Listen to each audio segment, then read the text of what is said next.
Hey everyone, I'm Peter Stories here to guide you today.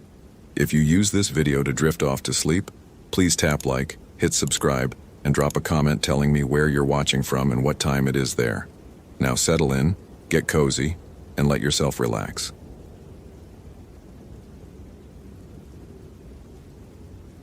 Thomas Wardell had worked as a ranger at Blackwood National Forest for 6 years, and in that time, he'd heard every ridiculous superstition the locals could conjure. The October 31st of 2015 started like any other Halloween, with Thomas rolling his eyes at the warnings left on his desk that morning. Someone, probably old Henry from the visitor center, had taped a photocopied article about the Dullahan to his coffee mug. The headline read, "Ancient Celtic Death Rider, Guardian of Samhain's Gate." Thomas crumpled it without reading past the first paragraph and tossed it in the trash. "Fairy tales," he muttered, pulling on his ranger jacket. At 34, Thomas prided himself on his rationality. He had a degree in forestry management from Penn State, a spotless service record, and zero tolerance for the kind of backwoods mythology that seemed to infect every small town bordering wilderness. Blackwood was no exception. The locals treated Halloween like some kind of sacred event, warning visitors away from the trails after dark, hanging iron horseshoes above their doors, and carving protective symbols into pumpkins they placed at crossroads. Thomas had once asked what they were protecting against, and the answer, "Things that ride between worlds when the veil grows thin," had made him laugh so hard he'd nearly choked on his coffee. The morning passed in routine tasks. Thomas checked trail conditions, updated the weather reports, and fielded calls from nervous parents asking if it was safe to bring their kids to the campground Halloween celebration that evening. He assured each caller with barely concealed impatience that yes, the forest was perfectly safe. No, there were no dangerous animals in the area. And no, he had never seen anything unusual on Halloween night. The last question, asked by a trembling elderly woman, struck him as particularly absurd. Around noon, Rachel Winters checked in at the ranger station. Thomas knew her vaguely, a local woman in her late 20s who worked as a folklore researcher at the nearby university. She'd been coming to Blackwood for the past 3 weeks, documenting traditional Samhain practices in the region. Thomas found her work pretentious at best, dangerous at worst. Encouraging people to believe in old superstitions seemed irresponsible in his view. "Big night for you, I guess," Thomas said as Rachel spread a trail map across the counter. She was planning to hike out to Riders Cross, an intersection of old logging roads deep in the forest's heart, to photograph authentic jack-o'-lanterns that locals supposedly place there every Halloween. "It's not about me," Rachel replied, her dark eyes serious. "Thomas, I know you think this is all folklore nonsense, but the traditions exist for reasons. People in this region have been performing protective rituals on Halloween for over 200 years. That kind of consistency suggests something real, even if we don't understand what." "It suggests consistent superstition," Thomas countered. "Look, I respect your academic interest, but don't go filling tourists' heads with ghost stories. Someone's going to get hurt wandering around in the dark looking for magic pumpkins." Rachel's expression tightened. "The jack-o'-lanterns aren't magic. They're markers, warnings. The old Irish settlers who came here in the 1800s brought traditions from home, ways of navigating Halloween night safely. The carved turnips, later pumpkins, were meant to ward off the Dullahan, the headless horseman who rides at Samhain collecting souls marked for death." Thomas laughed, the sound harsh in the small office. "A headless horseman, right. And I suppose he carries his head under his arm and uses it as a lantern to find his victims?" "Mock all you want," Rachel said quietly, gathering her map. "But I'm following the old trails tonight. The jack-o'-lanterns will show the safe path if you know how to read them. I'll be back before midnight." She paused at the door. "Thomas, I know you don't believe, but maybe stay close to iron tonight, and don't follow any lights you see in the forest, no matter how curious you get." After she left, Thomas shook his head and returned to his paperwork. The afternoon crawled by. He decorated the visitor center half-heartedly for the evening's trick-or-treat event, stringing up plastic bats and arranging bowls of candy that seemed pointless given the remote location. Only a handful of ranger families and a few hardy campers would attend. By 4 o'clock, the October sun was already sinking toward the tree line, painting the forest in shades of amber and blood orange. Thomas noticed someone had placed jack-o'-lanterns along the path leading from the parking lot to the station. They hadn't been there at lunch. The carved faces were unlike the cheerful triangular features of typical Halloween pumpkins. These had elongated, screaming mouths and hollow eyes that seemed to stare with genuine distress. Their expressions suggested warnings rather than celebration. Thomas frowned, wondering who had placed them. Probably part of Rachel's research documentation. He made a mental note to remove them before the children arrived. They were too frightening for a family event. But when he stepped outside to collect them, Thomas stopped. There were more jack-o'-lanterns now, at least 20 of them, forming a distinct line that led from the station toward the eastern trails. Toward Riders Cross, he realized. Each pumpkin sat exactly 10 feet from the next, creating an unmistakable path.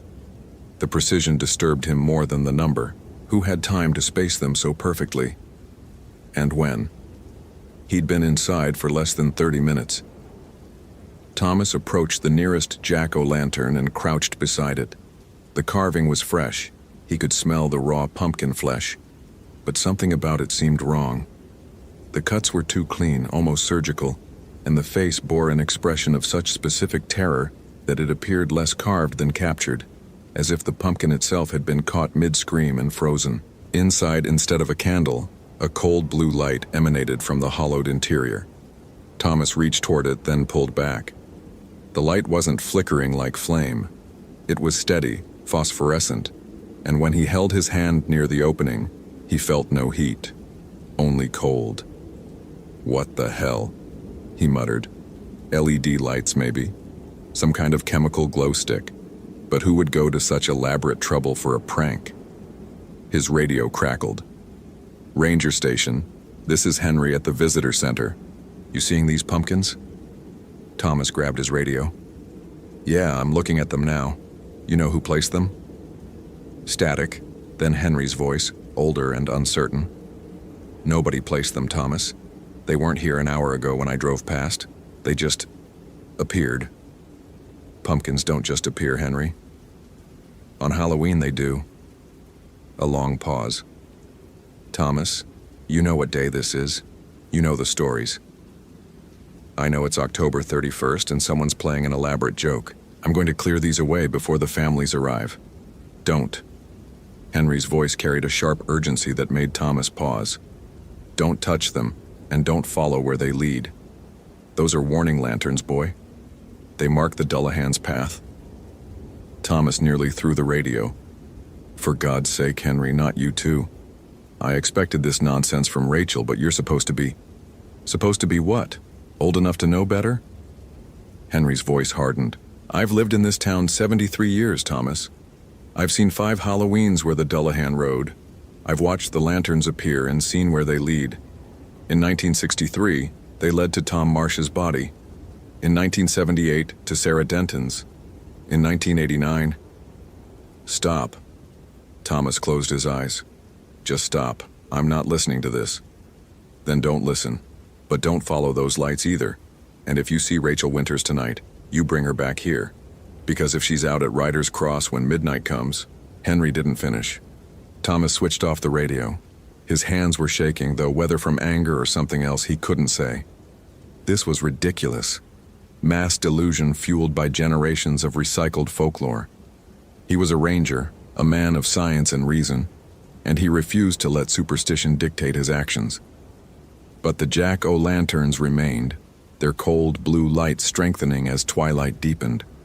The Halloween celebration was a subdued affair.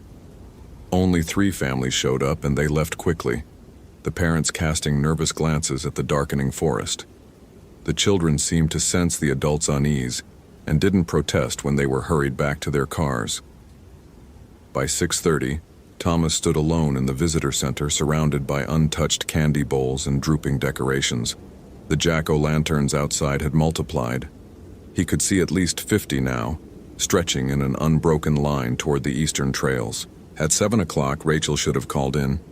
The protocol for researchers working after dark was simple. Check in every 2 hours. When 7:15 passed with no call, Thomas felt the first stirring of genuine concern. He tried her cell phone, no answer. He tried again at 7:30. Nothing. By 8 o'clock, he was pulling on his field jacket and loading his pack with emergency supplies. This is stupid, he told himself. But he grabbed a flashlight anyway. She probably just lost track of time. The trail to Riders Cross was 5 miles of winding path through dense forest. Thomas had hiked it hundreds of times in daylight. At night, it transformed into something alien and hostile. His flashlight beam seemed inadequate against the darkness, barely penetrating 10 feet ahead. The October night had turned cold, colder than the weather report predicted, and his breath emerged in visible clouds. Above, the moon was full, its face partially obscured by racing clouds that moved too fast for the still air below. Thomas noticed this inconsistency, but pushed the thought aside. The jack-o'-lanterns lined the trail, one every 10 feet, their blue light stronger now, pulsing in a rhythm that seemed almost organic. Like breathing, Thomas thought, then immediately rejected the idea. They were just pumpkins, carved vegetables with some kind of chemical light source. Nothing more, but he didn't stray from the path they marked. Some instinct, deeper than reason, kept him walking between the twin lines of glowing faces. The forest should have been filled with the usual night sounds, owls hooting, branches creaking, small animals rustling through undergrowth. Instead, Thomas walked through absolute silence. Even his footsteps seemed muffled, as if the air itself had grown thick and sound dampening. He stopped once, listening hard, and heard only his own heartbeat and breathing. No wind, no insects, nothing. "Rachel!" he called. His voice fell flat, refusing to carry. "Rachel, if you can hear me, respond." Silence. Thomas continued walking, his unease growing with each step. The jack-o'-lanterns were changing. He noticed it gradually. The expressions on the carved faces were shifting, becoming more frantic, more desperate. Mouths opened wider, eyes stretched into oval screams, and now instead of facing forward along the trail, they were beginning to turn, their hollow gazes following him as he passed. "LED motors," Thomas said aloud, needing to hear his own rational explanation. "Robotics. Someone's put a fortune into this prank." "But pumpkins don't have motors," a small voice whispered in his mind. "And pranks don't feel like this." At 9:15, Thomas reached the halfway point, a small clearing marked by an ancient oak. Beneath the tree sat a jack-o'-lantern different from the others. This one was massive, easily 3 feet in diameter, and instead of blue light, crimson radiance spilled from its carved interior.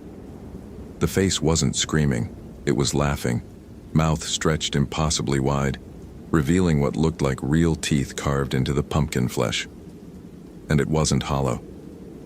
Through the opening, Thomas could see something moving inside, something that writhed and pulsed like a living organ. He stepped back, his boot catching on a root. As he steadied himself, the jack-o'-lantern's light flared, and for just a moment, Thomas saw something impossible. The tree behind the pumpkin wasn't an oak anymore. It was a gallows, and hanging from its lowest branch was a body, a headless body in archaic clothing, its neck ending in a ragged stump that dripped darkness instead of blood. Thomas blinked, and the vision vanished. The oak was just an oak. The jack-o'-lantern's light dimmed to a steady crimson pulse, but Thomas's hands were shaking as he pulled out his radio. Henry, are you there?" Static then. "Thomas, where are you?" "About halfway to Riders Cross. Henry, something's wrong out here. The pumpkins, they're..."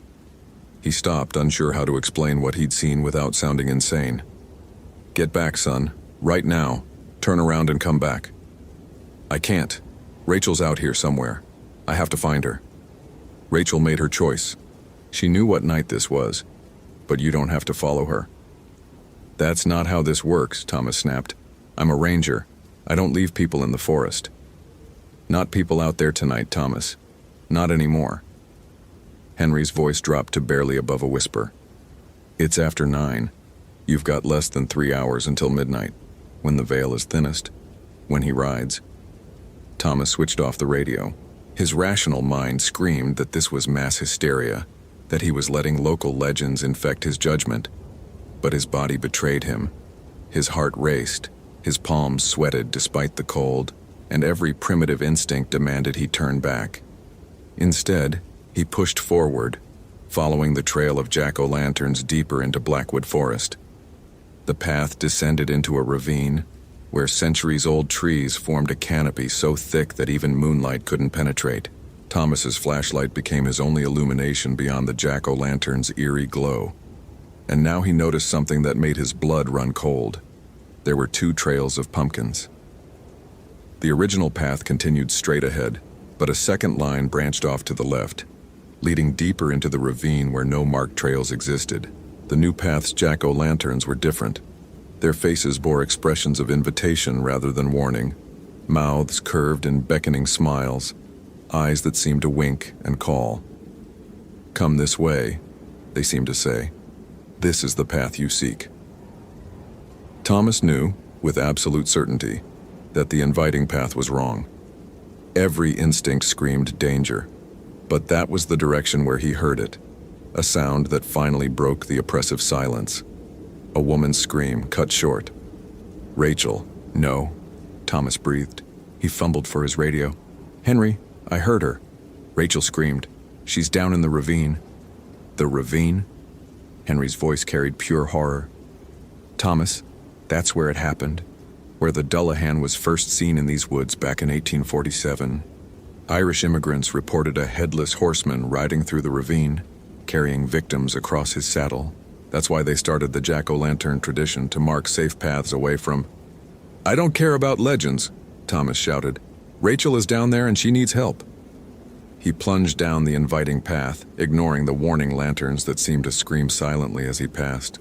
The descent was steep, treacherous with loose stones and exposed roots. Twice Thomas nearly fell, catching himself at the last moment.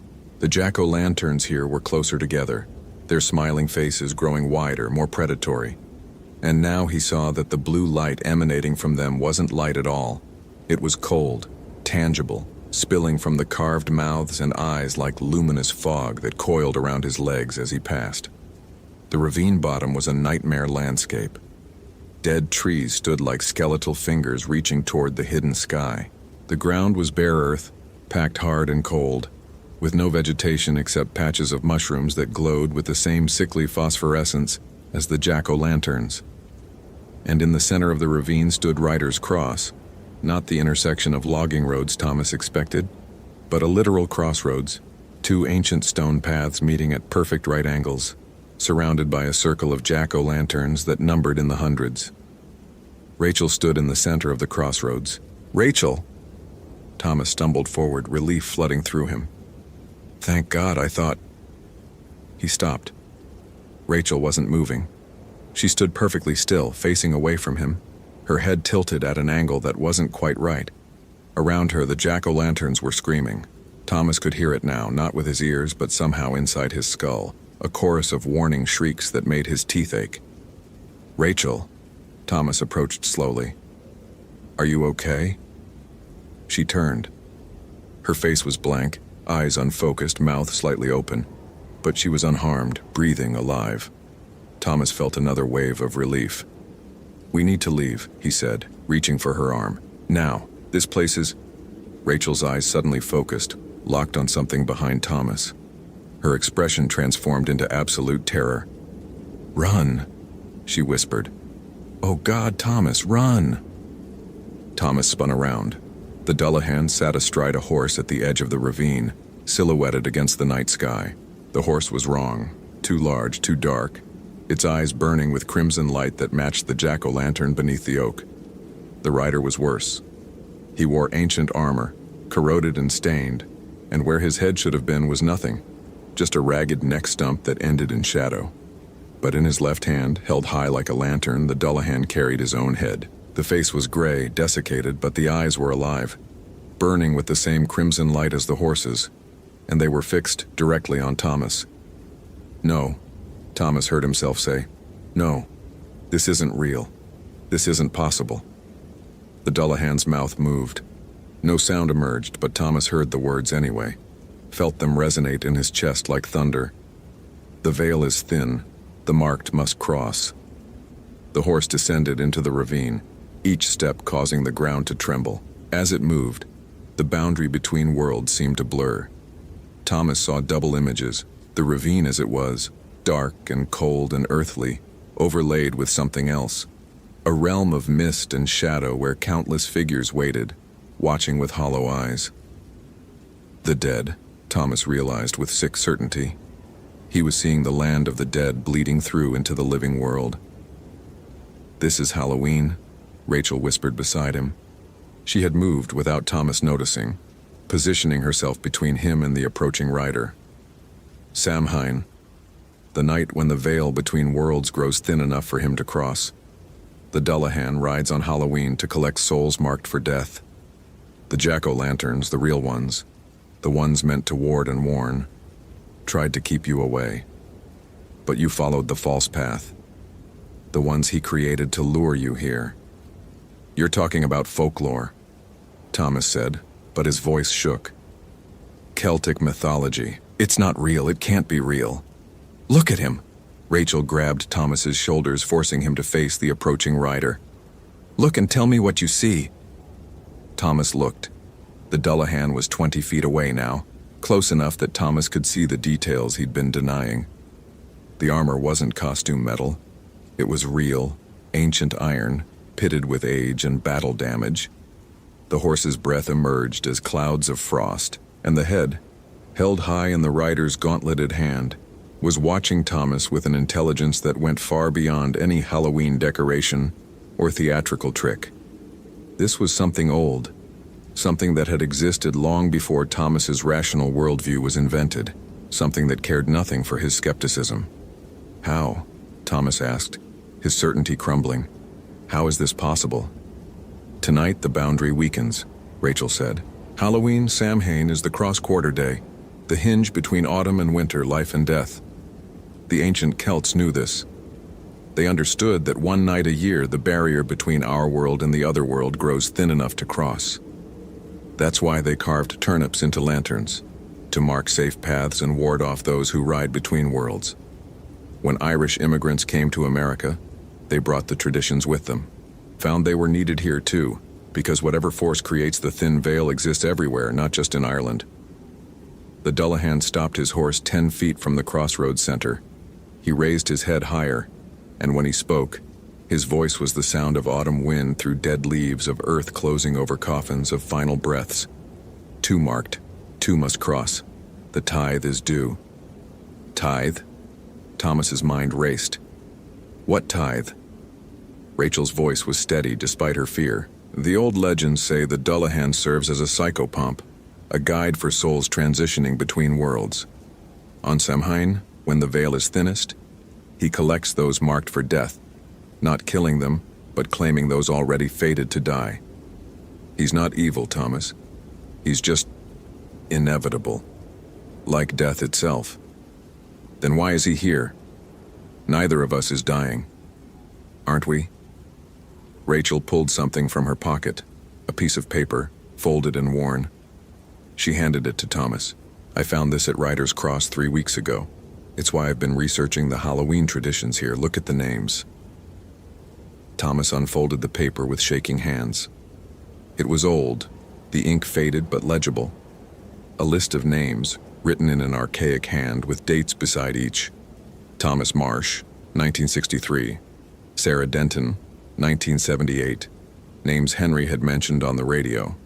And at the bottom of the list, in fresher ink that still looked wet, Rachel Winters, 2015.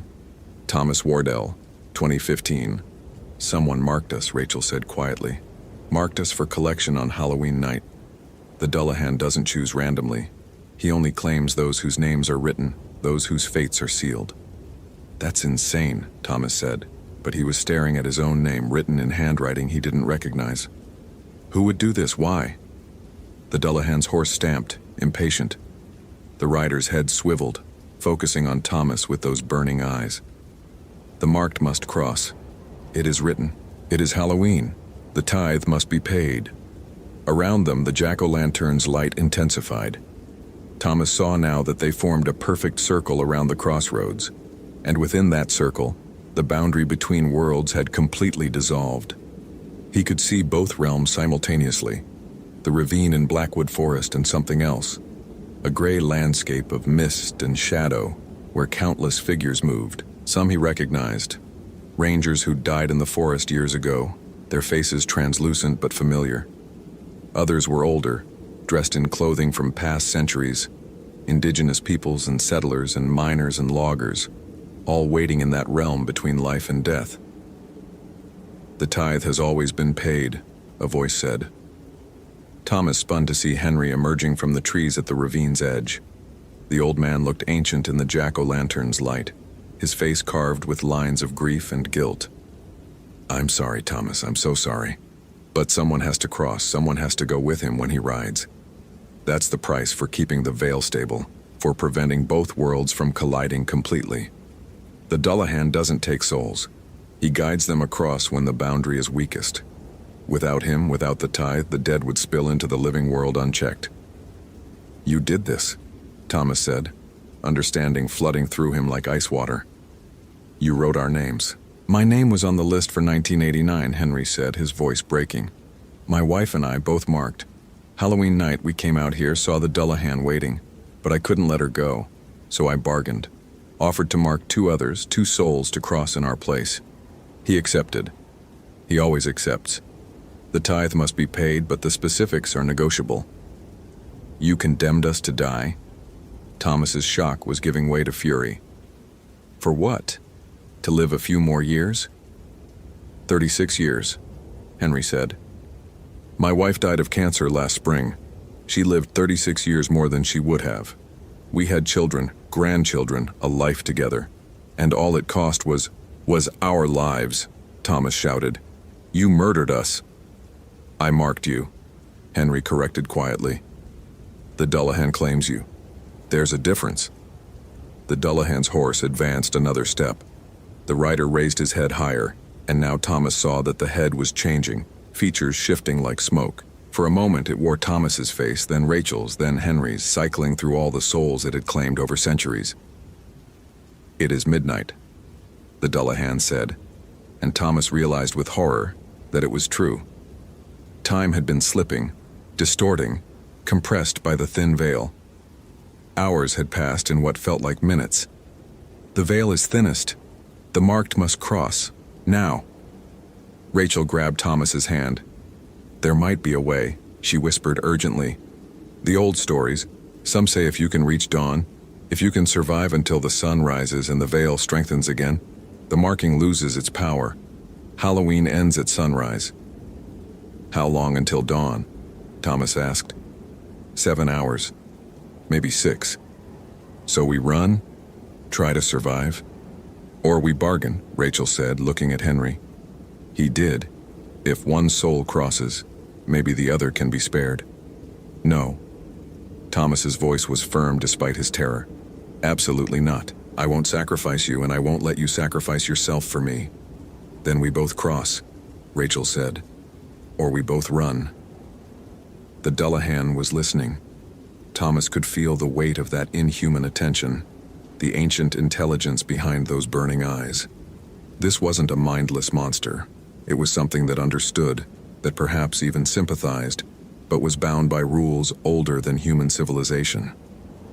"What happens if we refuse?" Thomas asked. "If we just walk away?" "No one walks away," Henry said.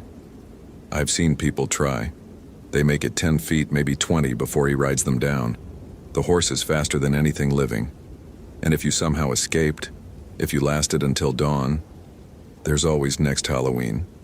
The marking doesn't expire." Thomas looked at Rachel, saw his own terror reflected in her eyes, and made a decision. "Then we don't run," he said. "And we don't bargain. We break the rules. You can't—" "We mark someone else," Thomas said, pulling out his pen. "Right now. If the tithe must be paid, if someone must cross, then let it be the one who started this. Let it be the one who condemned innocent people to save himself." He advanced on Henry, who backed away, horror dawning on his weathered face. Thomas, no. You don't understand. The marking has to be done on Halloween, at Ryder's Cross, witnessed by the Dullahan. Thomas finished. Who's right here? Who can witness this? He grabbed Henry's wrist, twisted it, began writing on the old man's palm despite his struggles. I mark Henry Callahan for... The Dullahan moved faster than thought. One moment he was 10 feet away. The next, his horse was between Thomas and Henry, the massive animal's bulk forcing them apart. The rider's head swiveled, fixing Thomas with a gaze that made him forget how to breathe. The tithe must be willing, the Dullahan said, or marked in contract before the night. You cannot mark in anger and revenge and fear. This has always been the rule. Then the rule is unjust, Thomas shouted. Why should the innocent die while the guilty live? For a long moment, nothing moved. The hundreds of jack-o'-lanterns pulsed in perfect synchronization, their light waxing and waning like a massive heartbeat. In that frozen instant, Thomas saw the true nature of what faced him. Not a monster, not evil, but something far more terrible. Inevitability itself, the mechanism by which death claims the living, indifferent to justice or mercy or any human concept of fair. Then the Dullahan's mouth moved, and when it spoke, its voice carried something that might have been regret. I do not choose who crosses. I only guide those who must. The marking is not mine. The tithe is not mine. I am only the ferryman, bound to my duty as you are bound to yours. Then who does choose? Thomas demanded. Who makes the rules? The veil itself, Rachel said softly. It's a natural phenomenon, Thomas. Like gravity or entropy. The barrier between life and death weakens on certain nights and something has to stabilize it. The tithe, souls crossing from life to death when the boundary is thin, it's like a pressure valve. It prevents both worlds from colliding completely. So we die to maintain cosmic balance? That's the explanation? Yes, the Dullahan said. Or no, or both. I do not know why the veil exists, or why it thins, or why the tithe stabilizes it. I only know that it does, and has, since before your kind walked this land. And I know that at midnight on Samhain I ride, and I guide those marked to cross. Thomas felt his anger draining away, replaced by a numbing despair. He'd spent his entire adult life believing the universe operated on rational principles, that understanding and reason could solve any problem. Now he faced something that made a mockery of that worldview, not through malice, but through simple, ancient fact. The rules existed before him and would exist after him, and no amount of skepticism or denial could change them. There is another way, Henry said quietly. Not a good way, but a way. Everyone turned to look at him. The old man seemed to have aged a decade in the past few minutes, his guilt finally showing plainly on his face. The marking can be transferred, Henry said. If the marked one willingly accepts another's mark, takes on their fate.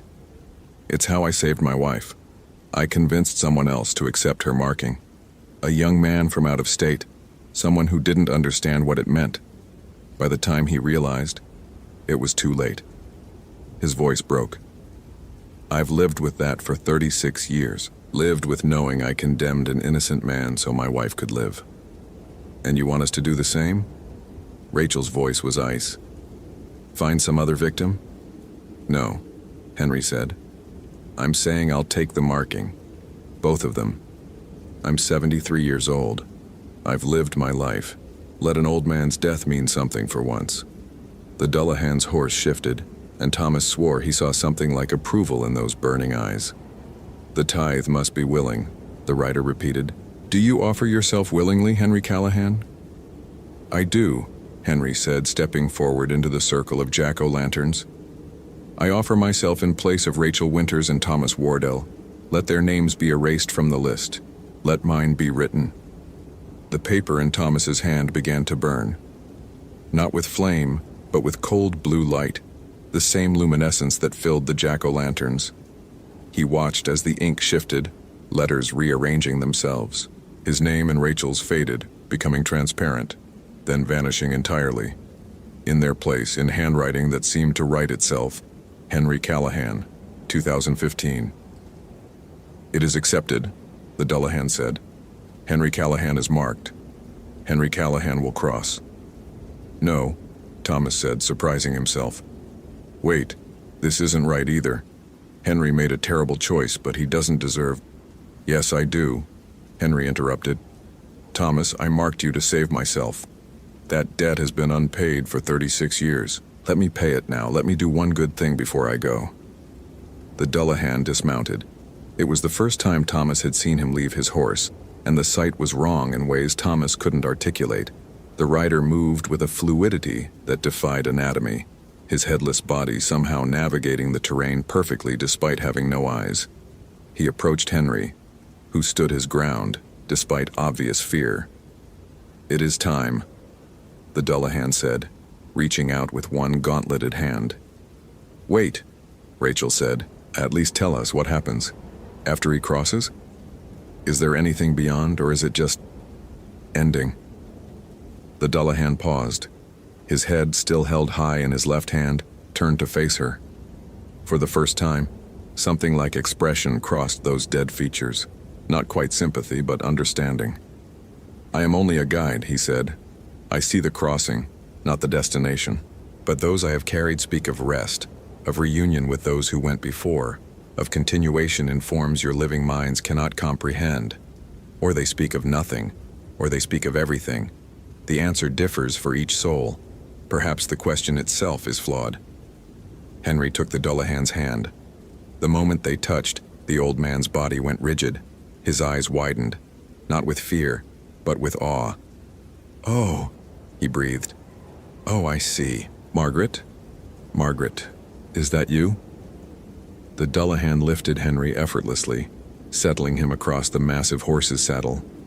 Henry seemed to weigh nothing, his form already translucent, halfway between worlds. "Margaret," Henry said again, and now Thomas saw that the old man was looking at something invisible, seeing into that other realm where the dead waited.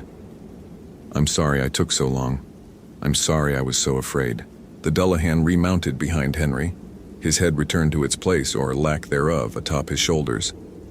The horse turned, facing away from the crossroads, toward that gray landscape of mist and shadow that only Thomas could see now, the veil so thin as to be nearly transparent.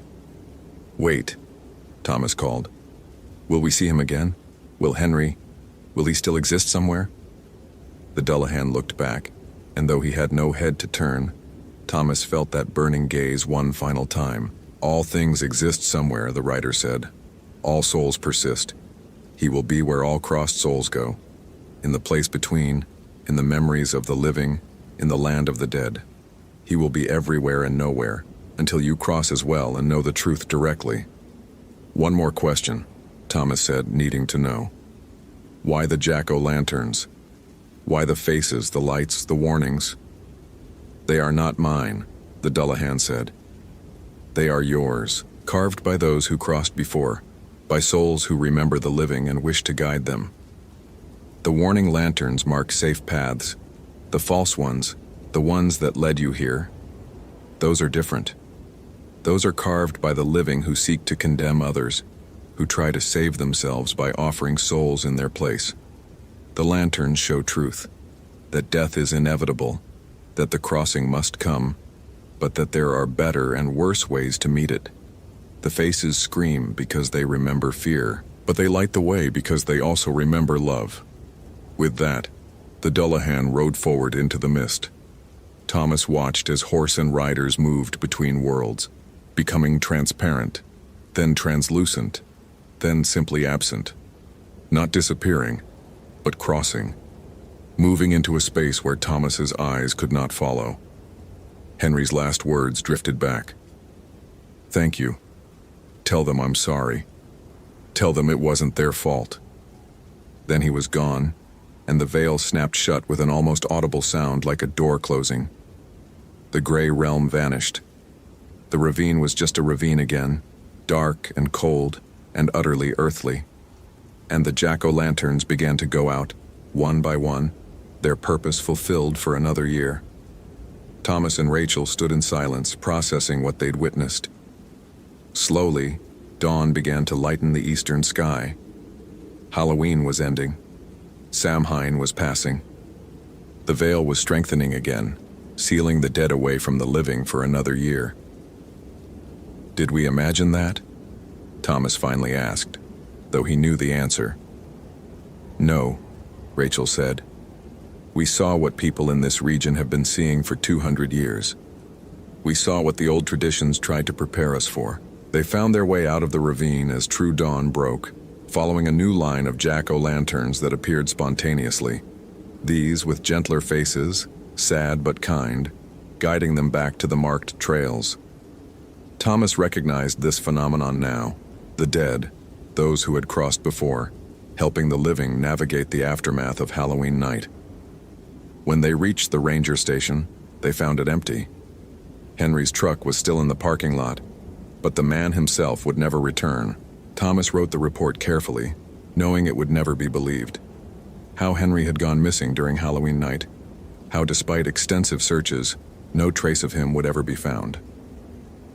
It was a story that had repeated in Blackwood Forest for generations, though Thomas had been too skeptical to notice the pattern.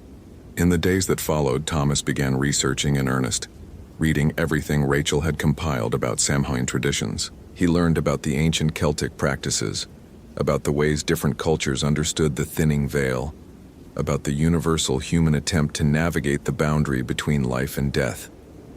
He learned that skepticism wasn't wisdom when it closed your mind to truths that predated scientific understanding. And every year after, on October 31st, Thomas helped maintain the traditions. He placed jack-o'-lanterns along the trails, carved with warning faces to guide visitors away from dangerous paths. He told the stories to those who would listen, passed on the knowledge that Henry had tried to share. He never mocked the old beliefs again, because Thomas had learned what all the warning lanterns tried to teach, that some things are true whether you believe in them or not, that the universe operates on principles far older and stranger than human reason can encompass, and that on Halloween night, when the veil grows thin and the dead walk close to the living, the only rational response is not skepticism, but respect. Rachel returned to Writer's Cross every Halloween, documenting the jack-o'-lanterns that appeared spontaneously, recording their positions and expressions. She published papers that the academic community dismissed as folklore documentation, never quite believing her conclusion that the lanterns were not human-carved but manifestation of some boundary phenomenon. Messages from those who had crossed trying to help those still living. Thomas kept Henry's note, the one with the shifting names, locked in his desk. Sometimes on quiet nights he'd take it out and read it, watching as additional names appeared year by year. Other people marked, other souls who crossed when the Dullahan rode. He understood now that he couldn't stop it, couldn't prevent the tithe from being paid, but he could help people understand, could pass on the wisdom that cost Henry his life to teach. And every Halloween at midnight, if Thomas was anywhere near Writer's Cross, he would see them. A horse and rider silhouetted against the moon, the rider headless, his hand held high like a lantern to guide the marked souls home. Sometimes there was someone across the saddle, sometimes not. But the Dullahan always rode, had always ridden, would always ride when Samhain came and the veil grew thin. Thomas stopped being an arrogant skeptic that Halloween night. He became something else, a guardian of traditions, a keeper of truths that science couldn't explain, a man who understood that reality was far stranger and more terrible and more beautiful than he'd ever imagined in his days of certainty. And when children asked him why people carved jack-o'-lanterns, Thomas told them the truth. To remember that death is not an ending but a crossing, that the boundary between worlds is thinner than we think, and that on Halloween night, the faces we carve scream not just from fear but from love, a warning to the living from those who've already crossed, saying, be careful, be kind, be ready, because one day you too will ride between the worlds, and the only question is whether you'll face it with courage or terror. The jack-o'-lanterns still appear every Halloween at Writer's Cross, dozens of them, marking paths both true and false. Thomas and Rachel check them each year, removing the false ones that those desperate to save themselves have added. maintaining the authentic warnings that the dead provide. It's become their tradition, their tithe to the community, their way of honoring Henry's sacrifice. Because that's what Halloween really means.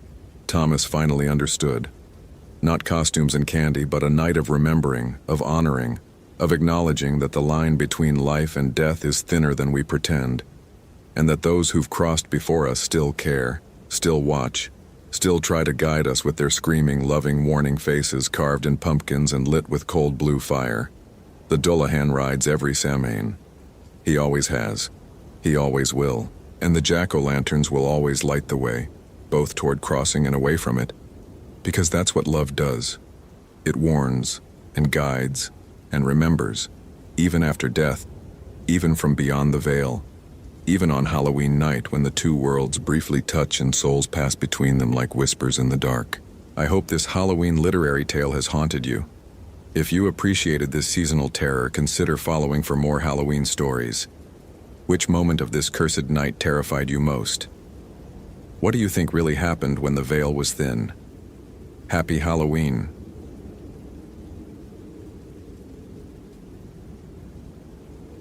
Matthew Chen had been a ranger at Blackwood National Forest for exactly 4 months when October 31st arrived.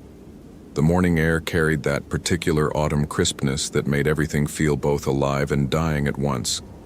He'd worked through summer's oppressive heat, witnessed the gradual transformation of the canopy into a cathedral of gold and crimson, but nothing had prepared him for the atmosphere that settled over the forest as Halloween approached.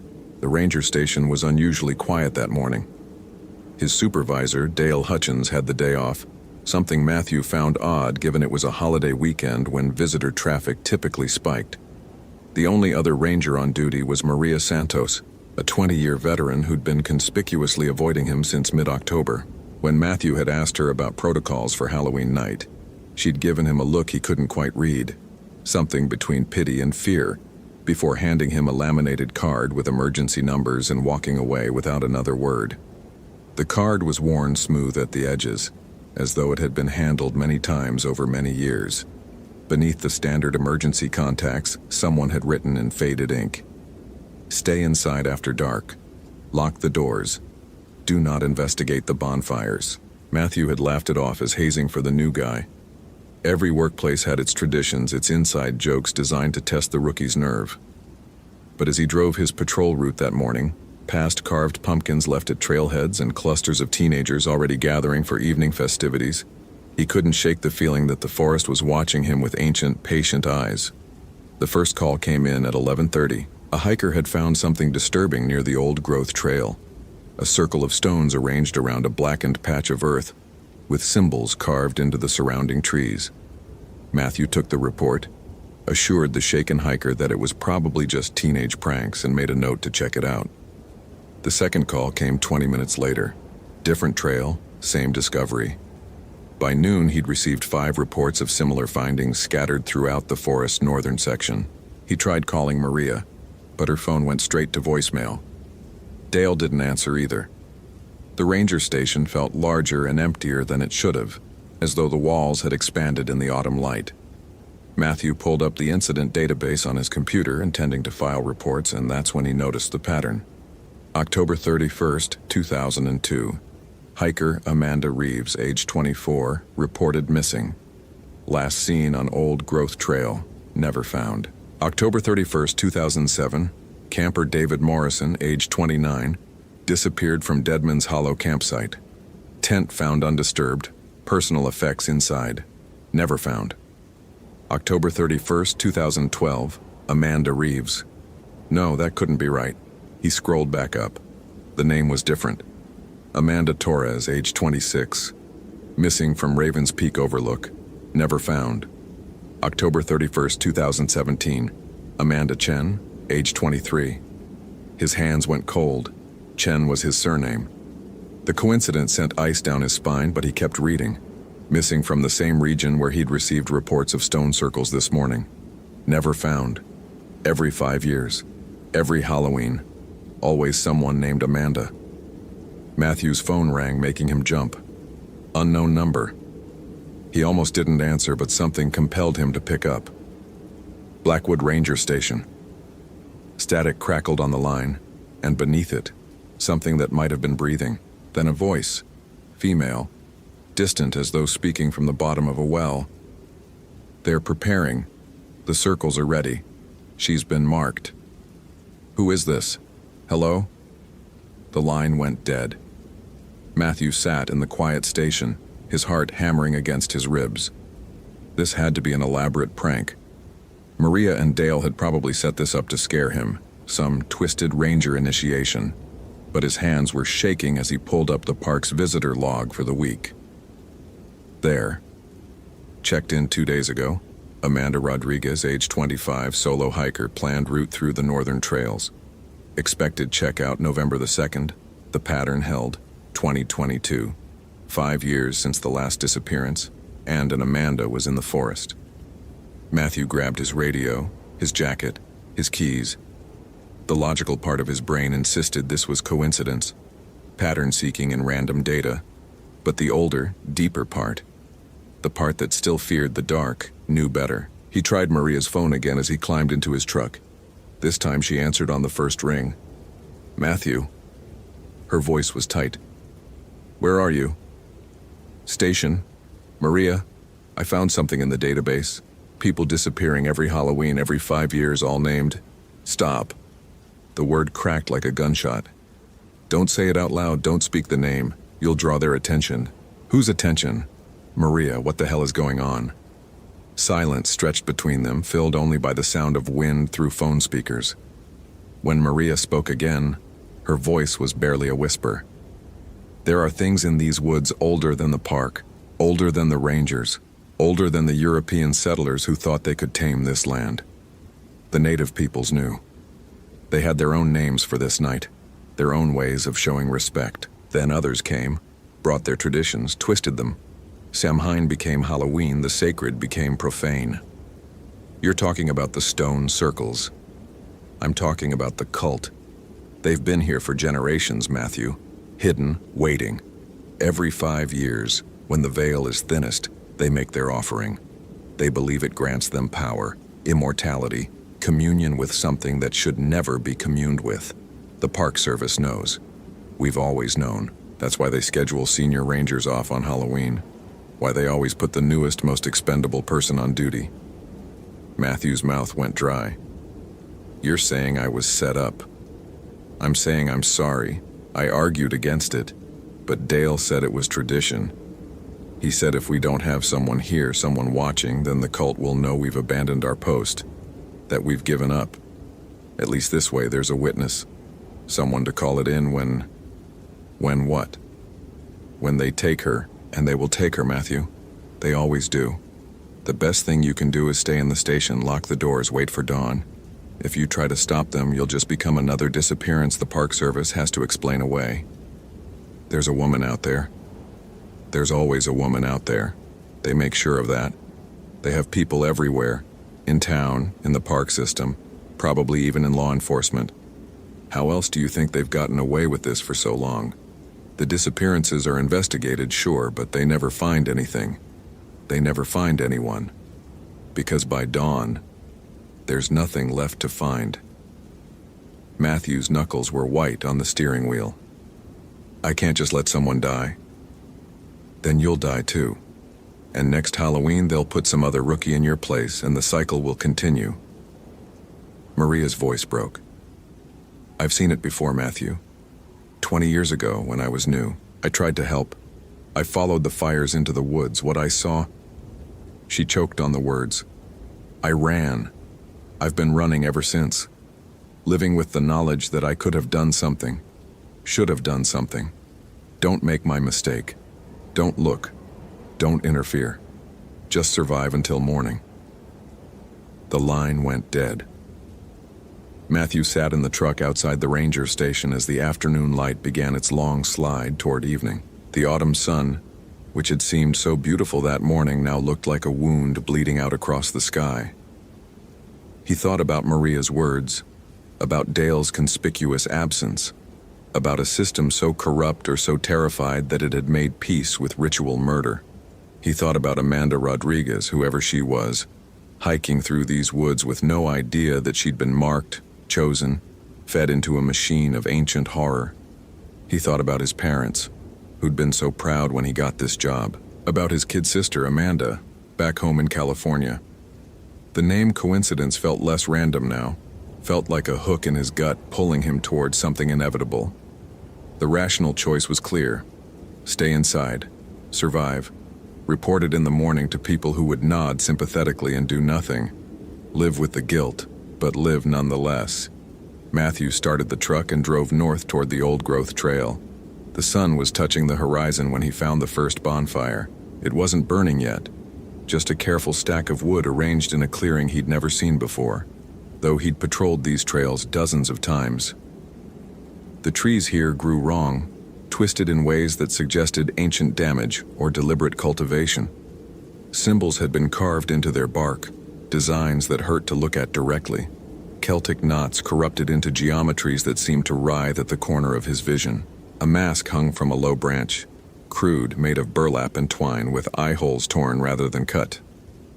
More masks dotted the surrounding trees, a gallery of empty faces watching the unlit bonfire. Matthew's radio crackled. "Unit 7, this is base. What's your 20? He didn't recognize the voice. It wasn't Maria or Dale or any of the rangers he'd met. The voice was flat, affectless, and something about it made his skin crawl. "Unit 7, respond." He turned the radio off. The forest was changing as twilight deepened.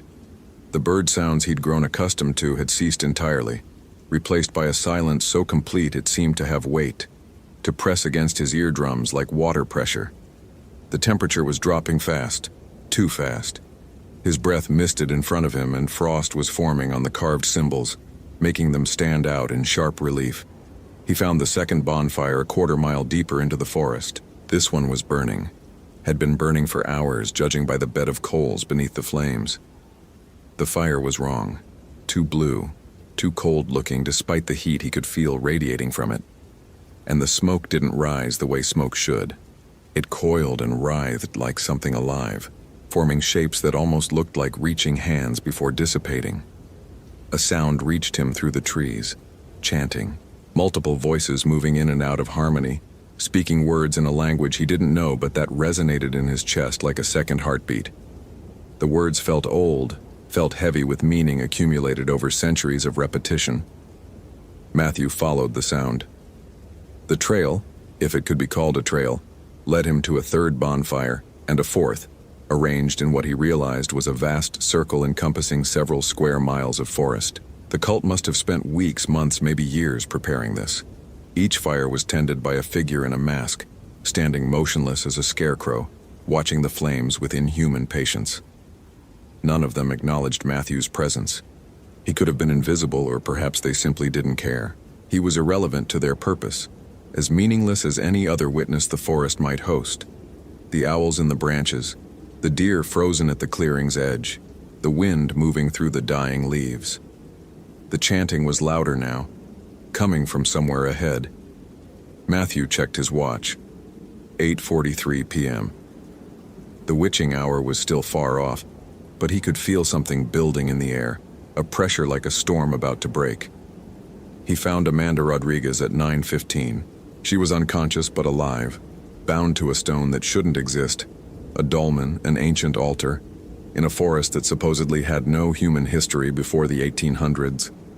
She was dressed in a white robe, and her hands had been marked with symbols drawn in what looked like ash and blood. Around her, in a circle perhaps 50 feet in diameter, stood 13 figures in masks. The masks were all different, some crude, some elaborate, some that might have been antiques, others that looked freshly made, but all shared the same empty, staring quality, the same sense of something waiting behind the burlap and wood and leather. The 13th figure, standing at Amanda's head, wore a mask made from a human skull. "You shouldn't be here, Ranger." The voice came from the skull-faced figure, muffled but clear, male, older, with the confidence of absolute authority. "This doesn't concern you." Matthew's hand went to his hip, but his service weapon felt suddenly inadequate, a child's toy brought to a nightmare. "Let her go." "She's already gone, marked and measured and found acceptable." Do you know how hard it is to find them? The right name, the right age, the right time. It has to be perfect. The old ones are particular about their offerings. There are no old ones. You're just murderers hiding behind superstition. The skull-faced man tilted his head, and even without seeing his face, Matthew could feel the smile behind the bone. You don't believe? On this night, of all nights, when the veil is thin and the dead walk and the ancient powers remember what they once were, you should believe, Ranger. You will believe. You'll see what waits in the spaces between life and death, and you'll understand why we do this, why we've always done this. The other 12 figures began to move, circling the altar in a slow, deliberate pattern. Their chanting resumed, but now Matthew could hear the layers in it, voices speaking over and under and through each other, creating harmonies that shouldn't be possible with human vocal cords. The sound seemed to vibrate in his bones, to make his teeth ache and his vision blur. The bonfires around them were growing brighter, their blue flames reaching higher. And in their light, Matthew saw things that couldn't be there. Shadows that moved wrong, that stood upright when nothing was there to cast them. Faces in the smoke, watching with hungry eyes. The trees themselves seemed to lean inward, as though the forest was a living thing, a vast entity drawing breath before speaking some terrible word. Midnight, the skull-faced man said. When the veil is thinnest, when Samhain's power is absolute, then we'll call to them and they'll answer and she'll pass through. And in return we'll receive what they've promised us. Another 5 years, another cycle, another chance to transcend. Matthew drew his weapon. Step away from her. All of you. Now. No one moved. The chanting continued. I will shoot. You could, the skull-faced man agreed. You could kill me, maybe even a few of the others. But you're one man with one gun, and we are Legion. We are the inheritors of traditions older than your civilization, older than the concept of law you think protects you. We are what remains when civilization falls away, when the veneer of modernity cracks and reveals the howling void beneath. And tonight, on this night when the boundaries fail, we are untouchable. The chanting reached a crescendo, and Amanda stirred on the stone. Her eyes opened, unfocused, drugged, and she tried to speak. Only a whimper emerged. Matthew fired into the air. The gunshot was swallowed by the forest, muffled to insignificance. The chanting didn't stop.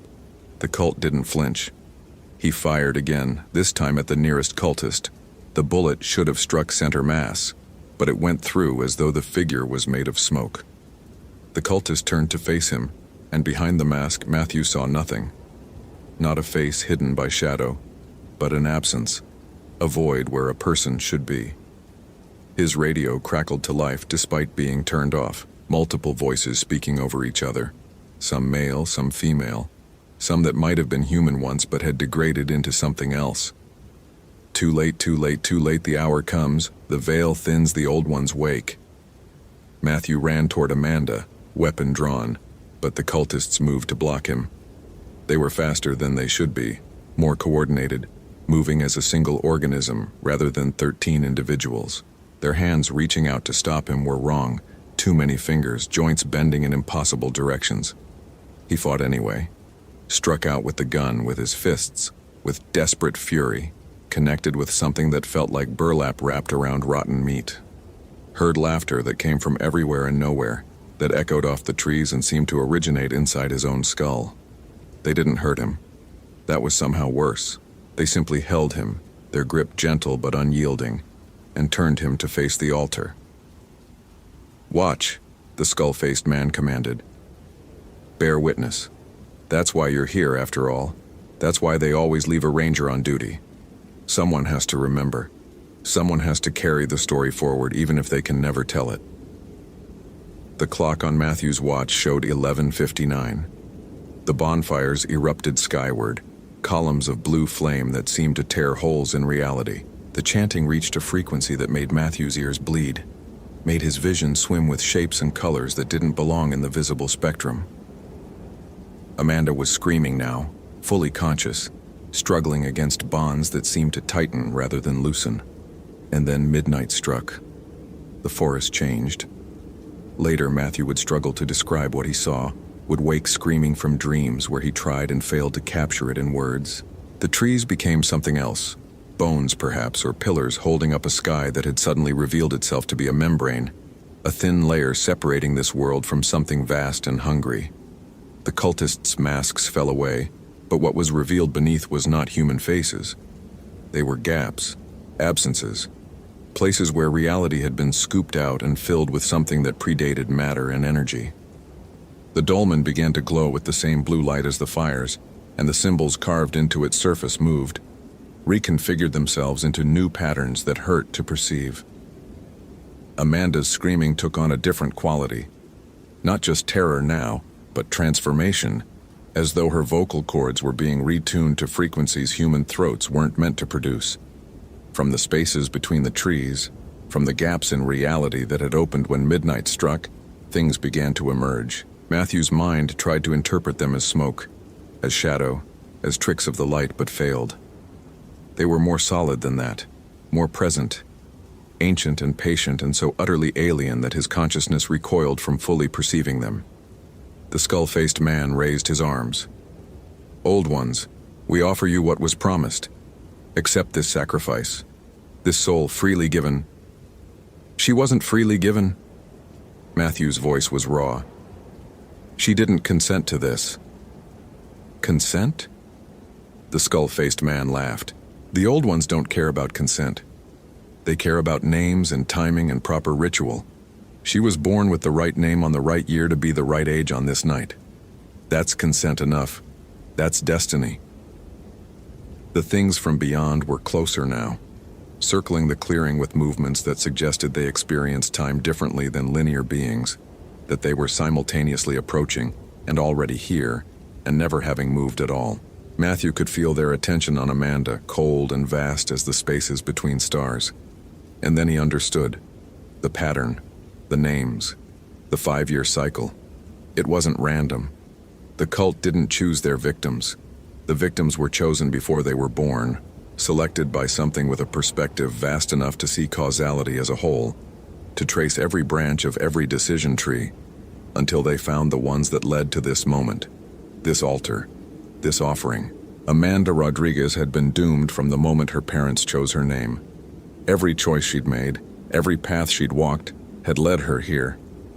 The cult were just shepherds, guiding the inevitable toward its conclusion. But if that was true, then Matthew's presence here wasn't random either. He'd been placed in this job, given this shift, left alone on this night, for a reason. He was part of the pattern too, woven into the same tapestry of fate that had doomed Amanda. The question was, what was his role? The cultists were beginning their final invocation, words in that ancient language pouring from their emptiness like water from broken vessels. Amanda's screams were subsiding, not from relief, but from surrender, as though some essential part of her was already crossing over, already claimed by the things that waited.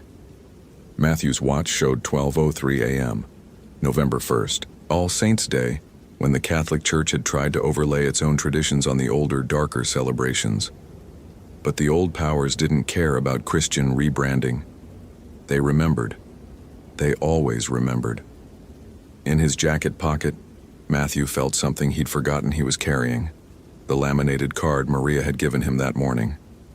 Stay inside after dark, lock the doors, do not investigate the bonfires. Not instructions, warnings, and beneath them in that faded handwriting, something he hadn't noticed before because the light had been wrong, because he hadn't been meant to see it until now.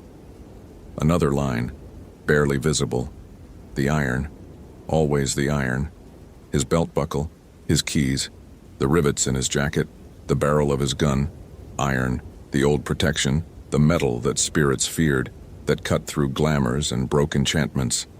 Not the bullet, which had passed through the cultist like smoke, the iron itself. The cultists were reaching for Amanda now, preparing to lift her, to carry her through whatever threshold had opened at midnight. The things from beyond were moving closer, their attention focused entirely on the altar, on the sacrifice, on the fulfillment of the bargain. No one was watching Matthew. He moved before thought could stop him.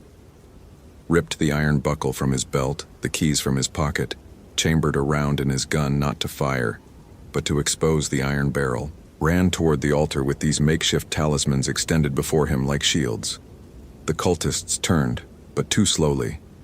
Their movements, so inhuman and swift before, were suddenly sluggish, as though the iron's presence had thickened the air around them.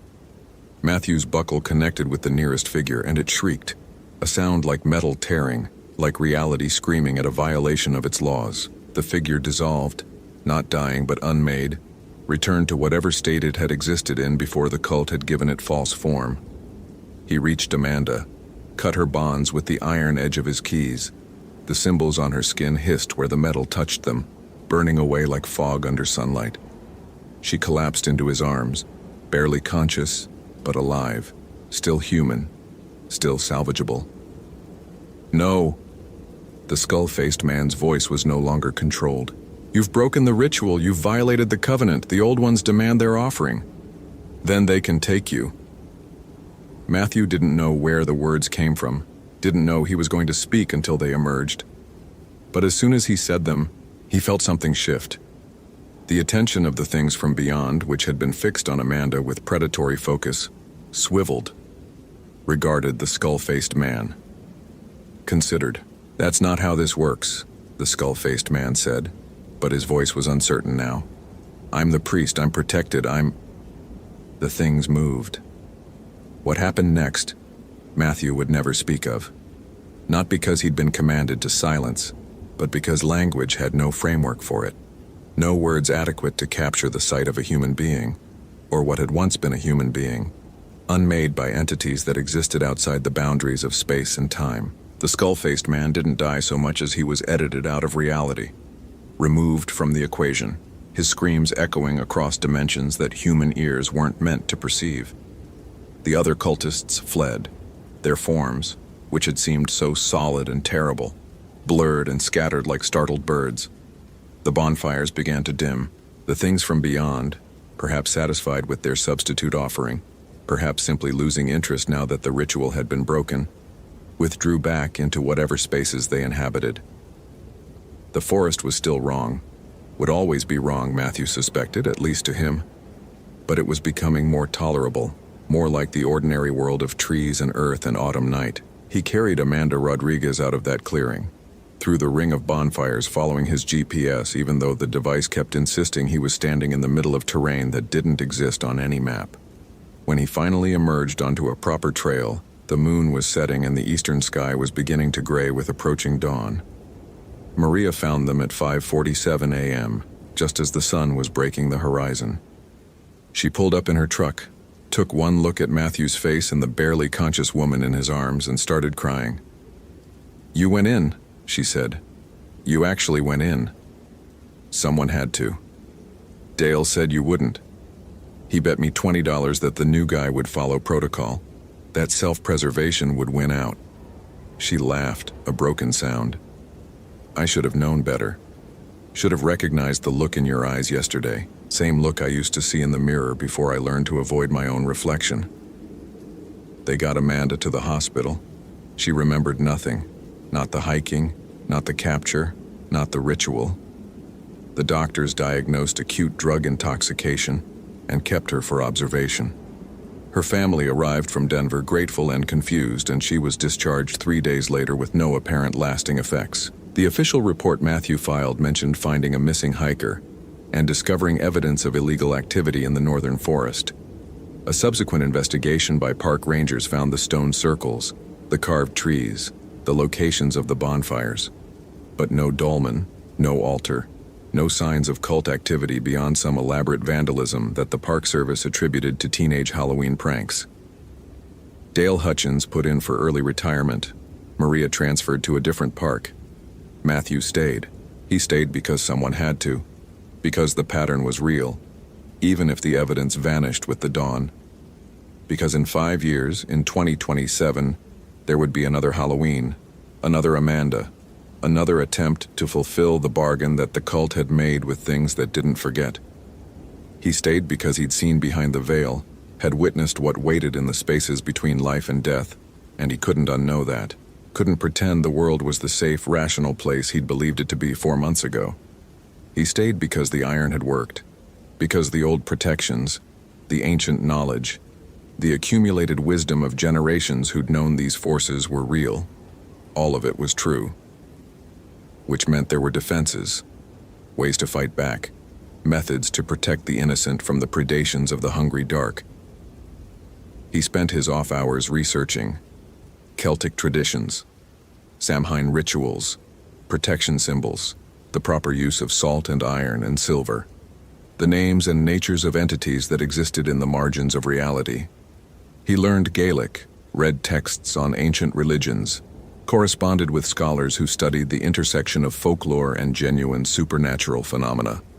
Some nights when he was patrolling the northern trails, he still heard the chanting, still saw lights moving through the trees that weren't flashlights or campfires, still felt the weight of attention from things that watched from places human senses couldn't fully perceive. But he also found others. People like Maria, scattered throughout park services and law enforcement and academic institutions, who knew the truth, who carried their own scars from encounters with the inexplicable, who had decided that knowledge and preparation were better than willful ignorance.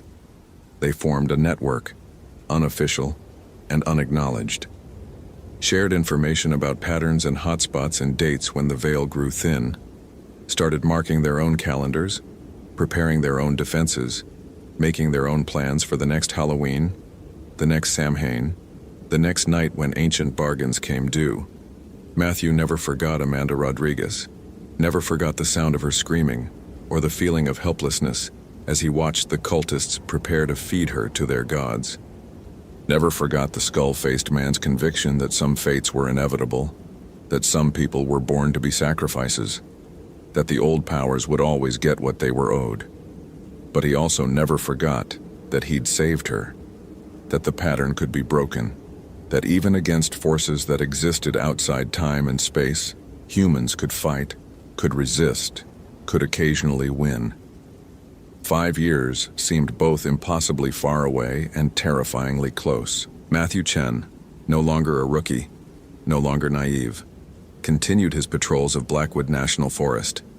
He strengthened the protections, learned the wards, marked the dangerous places with symbols that the old ones would recognize and respect.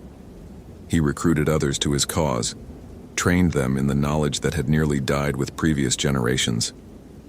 And when October 31st, 2027 arrived, when another Amanda checked into the park with innocent plans for an autumn hike, Matthew would be ready. The cult might return. The old ones might demand their offering. The veil between worlds might thin as it always did on Samhain night. But this time, they would find him waiting, armed not with a service weapon in desperation, but with knowledge, preparation, and the grim certainty of someone who had seen the worst the universe had to offer and chosen to stand against it anyway. Because someone had to bear witness. Someone had to remember. Someone had to stand in the gap between the innocent and the things that hungered in the dark. And on that first Halloween night in Blackwood National Forest, Matthew Chen had learned that he was that someone. The pattern remained, but now, so did he. I hope this literary Halloween has haunted you. If you enjoyed this seasonal terror, consider following for more Halloween stories. Which moment of this cursed night terrified you most? What do you think really happened when the veil was thin? Happy Halloween.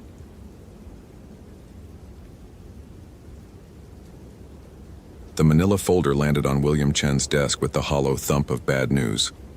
October 31st, 2018, and the morning sun streaming through the ranger station windows seemed too cheerful for what lay inside.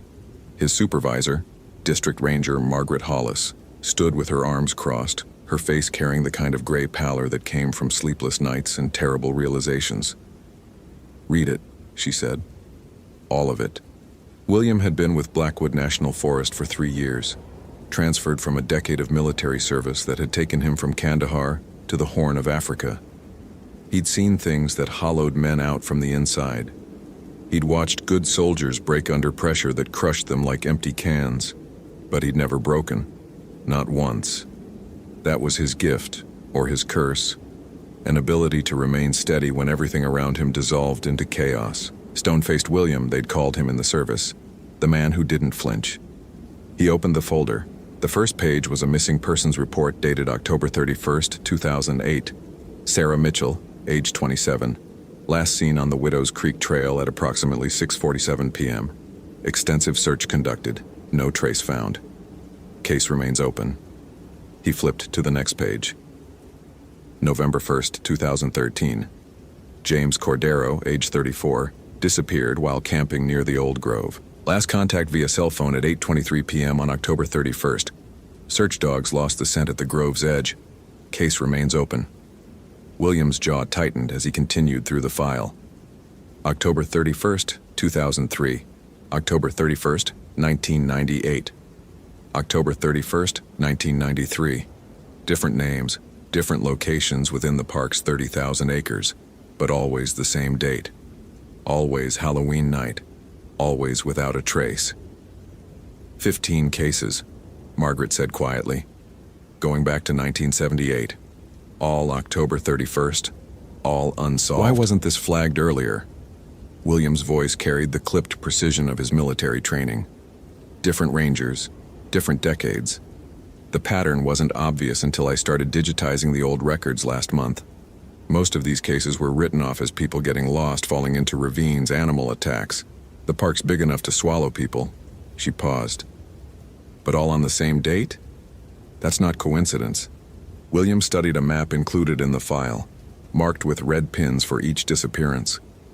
They clustered in the northern section of the park, in and around an area the old-timers called the Hex Hollow, a depression in the landscape where 3 creeks converged and the oldest trees in the forest grew thick enough to choke out the sun even at noon. There's more, Margaret said, and her voice dropped to something barely above a whisper. Amanda Preston went hiking yesterday afternoon. Solo hiker, experienced, had all the right gear. She was supposed to check in with her sister by 8 p.m. last night. Never did. Her car's still in the Widows Creek parking lot. The same trail where Sarah Mitchell had vanished exactly 10 years ago. William closed the folder. Why are you telling me this? Why not bring in the FBI? Because it's Halloween, William. Because every local officer is dealing with vandalism calls and drunk college kids. Because the FBI would take 3 days minimum to mobilize, and if the pattern holds... She didn't need to finish. If the pattern held, Amanda Preston had less than 12 hours before whatever had taken the others took her too. You're the best tracker we have. You've got military search and rescue training and... She hesitated. And you don't believe in ghost stories. Should I? Margaret pulled a faded newspaper clipping from her pocket. The paper yellowed and brittle with age. The headline read, "Local woman hanged for witchcraft, 1692. The article detailed the execution of Constance Blackwood, for whom the forest was eventually named, on October 31st, 1692. According to the colonial records, she'd kept a black cat that townspeople swore could speak with human voice. After her death, the cat was never found, but livestock deaths and strange occurrences plagued the area for years. Local legend held that she'd bound her familiar to the land itself, and that every Halloween when the boundary between worlds grew thin, it hunted. Fairy tales, William said, tossing the clipping back onto his desk. Maybe, but 15 people are gone, William, and Amanda Preston is out there right now. If you're going to find her, you need to start before dark. William stood, already reaching for his tactical pack. Combat boots, GPS unit, first aid kit, satellite phone, emergency flares. The same gear that had kept him alive in hostile territory. I'll find her. Take this too. Margaret handed him a small cloth bag that smelled of herbs and smoke. Old Mrs. Kowalski from town dropped it off this morning. Said to carry it if anyone goes into the Hex Hollow today. It's got salt, iron filings, and dried rowan berries. Traditional protections. You can't be serious. Humor me. Humor her. She's lived here for 80 years, and she says the old families knew things. She says... Margaret's voice wavered. She says if you're out there after midnight, you'll need it. William took the bag with the same indulgent patience he might show a child offering him a lucky rabbit's foot. He clipped it to his belt anyway. Not because he believed, but because in the field, you learned never to refuse local knowledge entirely. Even superstition sometimes had roots in observable fact. By 10 a.m., he was on the trail. The Widow's Creek Trail wound through dense forest that seemed to press in from all sides. October in Pennsylvania meant the leaves had turned, carpeting the path in rust and gold, muffling his footsteps to whispers. The air carried the scent of decay, that particular autumn smell of things returning to earth. William moved with the economy of motion that military training had burned into his muscle memory. He scanned for broken branches, disturbed leaf litter, anything that might indicate Amanda's passage. Her file photo showed a woman in her early 30s with sandy blonde hair and laugh lines around her eyes. The photo had been taken at a trailhead, her backpack visible, a smile that suggested someone who found joy in solitude and trees. He'd find her.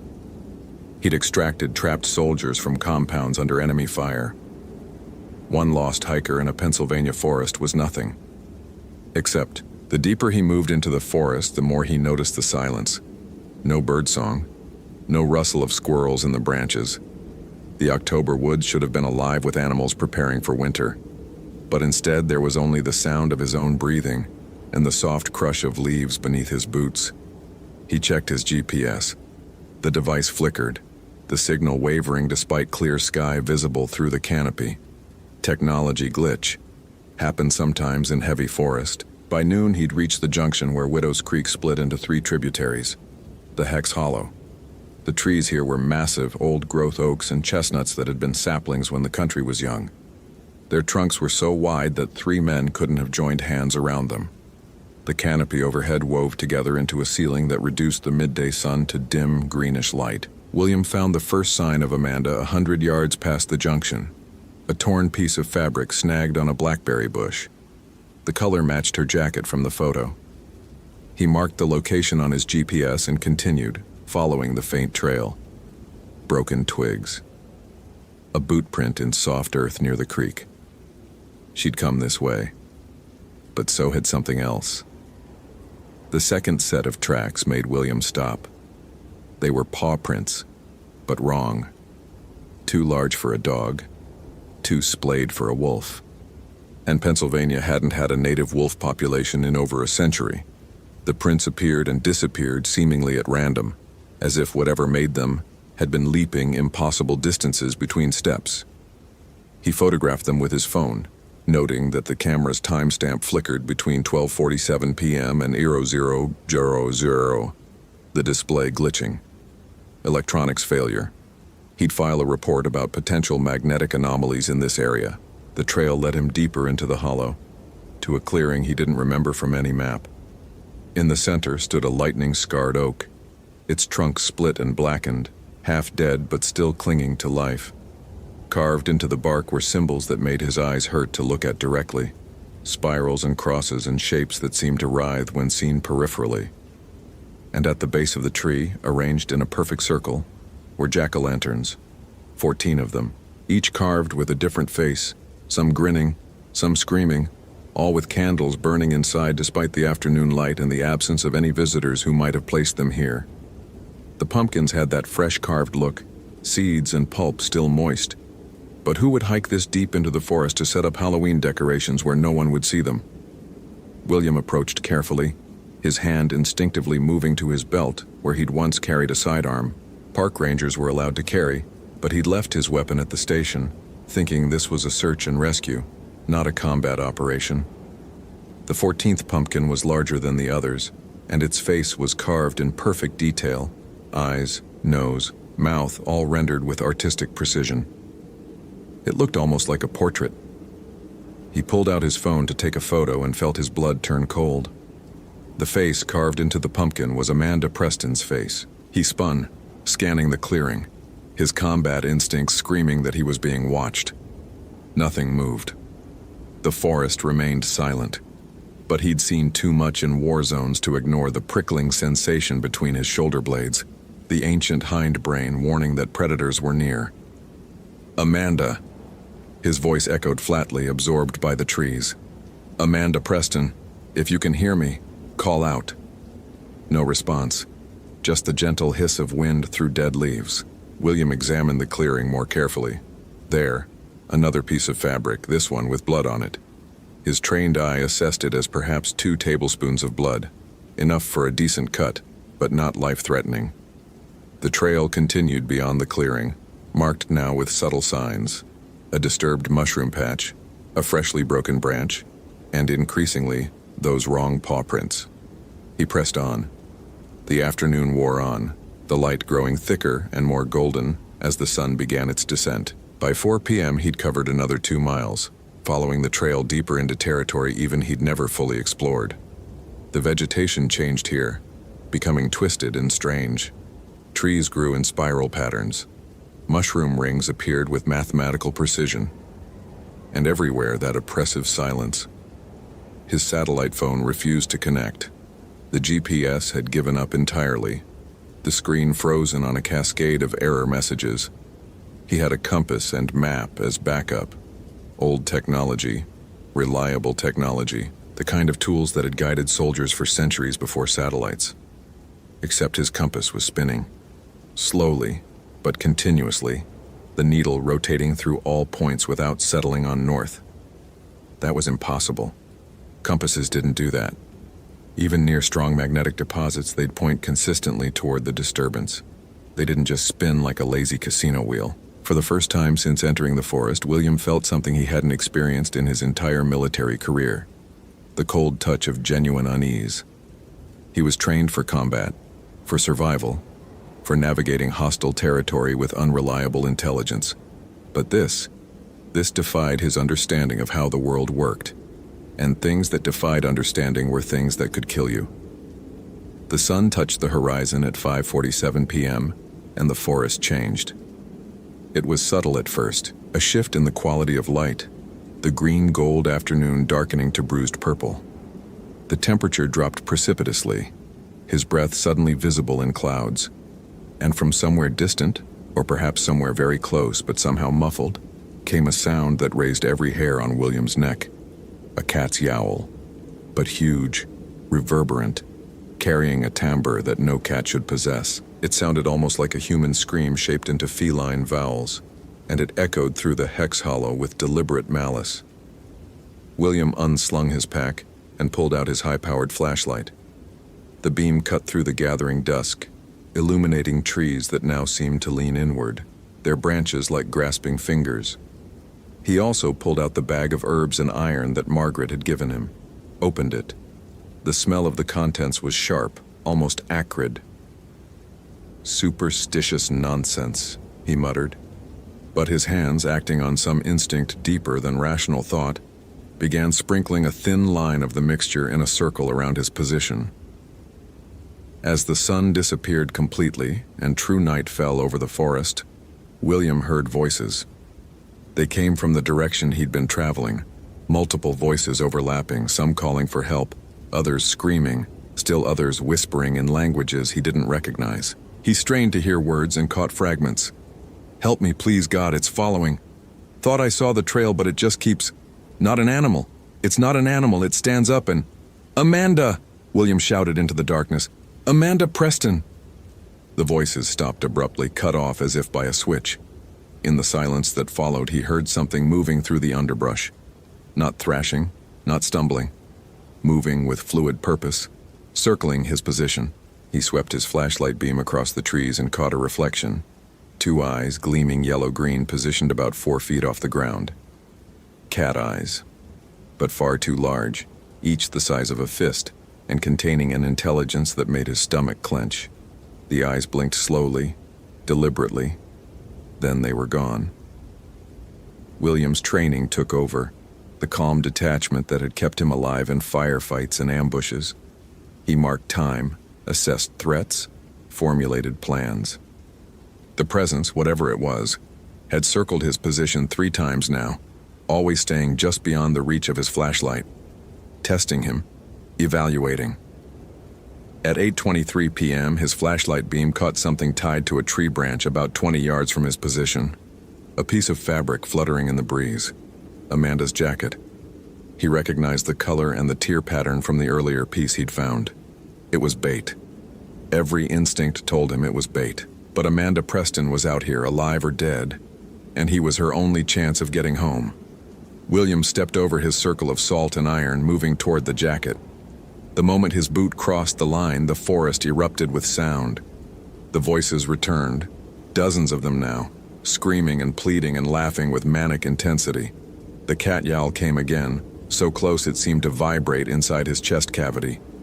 And from the darkness ahead, just beyond his flashlight's reach, came footsteps, human footsteps, walking in a slow, measured cadence. "Amanda?" William called, his voice steady despite the adrenaline singing through his veins. "Is that you?" "William Chen." The voice that answered was feminine but wrong, the tone too flat, the pronunciation too precise. "Military service 2001 to 2015, Bronze Star, Purple Heart, Meritorious Service Medal. The man who doesn't break." It knew him. It knew his name and his history. He aimed his flashlight at the source of the voice. Amanda Preston stepped into the light. She looked exactly like her photo. Same sandy blonde hair, same outdoor gear, even the same smile. But her eyes were wrong. They reflected the flashlight beam like an animal's, that yellow-green shine that shouldn't exist in human eyes. And she moved wrong. Her gait too smooth, her joints bending at angles that made his combat-trained brain scream warnings. "You're not her," William said flatly. The thing wearing Amanda's form tilted its head, the movement too far, neck pivoting like an owl's. "Aren't I? I have her memories. I know she was afraid when night fell. I know she called for help. I know she ran and ran and ran until her legs gave out." The smile widened, too wide. "I know how she tasted." William's hand went to his belt, fingers closing around the fabric pouch. Not a weapon, but perhaps... "You're the familiar," he said. "The witch is familiar. Constance Blackwood's cat." The Amanda thing laughed, the sound layered with that yowling cat scream. "The good people of 1692 hanged my mistress on this night, bound her in iron, burned her body and scattered the ashes. But It took a step closer, and in the flashlight beam, William saw its shadow on the trees behind it. Not human, but something four-legged and massive, with a lashing tail. I was bound to this land. Every October 31st, when the veil grows thin, I walk, I hunt, I collect. The disappearances, all of them. All of them. Another step closer. 15 souls, 15 shapes I can wear. Would you like to see?" The figure flickered. Amanda Preston became Sarah Mitchell, became James Cordero, cycled through face after face. 15 missing people, 15 identities consumed and cataloged. With each transformation, the yellow-green eyes remained constant, watching him with predatory interest. "What do you want?" William asked. His military training had covered interrogating enemy combatants, negotiating with tribal leaders, managing hostile encounters. Nothing in that training had prepared him for negotiating with something that shouldn't exist. "What I've always wanted, freedom. My mistress bound me to this land to walk only one night per year, but there are old bargains, old prices." The familiar wore Amanda's face again now, but made no attempt to hide its true nature. 16 souls collected over 16 Halloweens, that was the number required. 16 to break the binding, to walk free under any moon. Amanda Preston is number 15. She was. The thing's smile was terrible. "You're number 16, William Chen, the man who doesn't break. The perfect final payment. Think of it, I chose you. Your supervisor sent you here on this specific day, led by my careful arrangement. The missing hikers, the pattern revealed at precisely the right moment. I've been preparing this trap for years." William felt the weight of understanding settle over him. The files Margaret had just discovered last month. The timing of Amanda's disappearance. Even his own transfer to this park 3 years ago, getting him into position for this moment. How long had this thing been arranging the pieces? "I'm not going to make it easy for you," he said.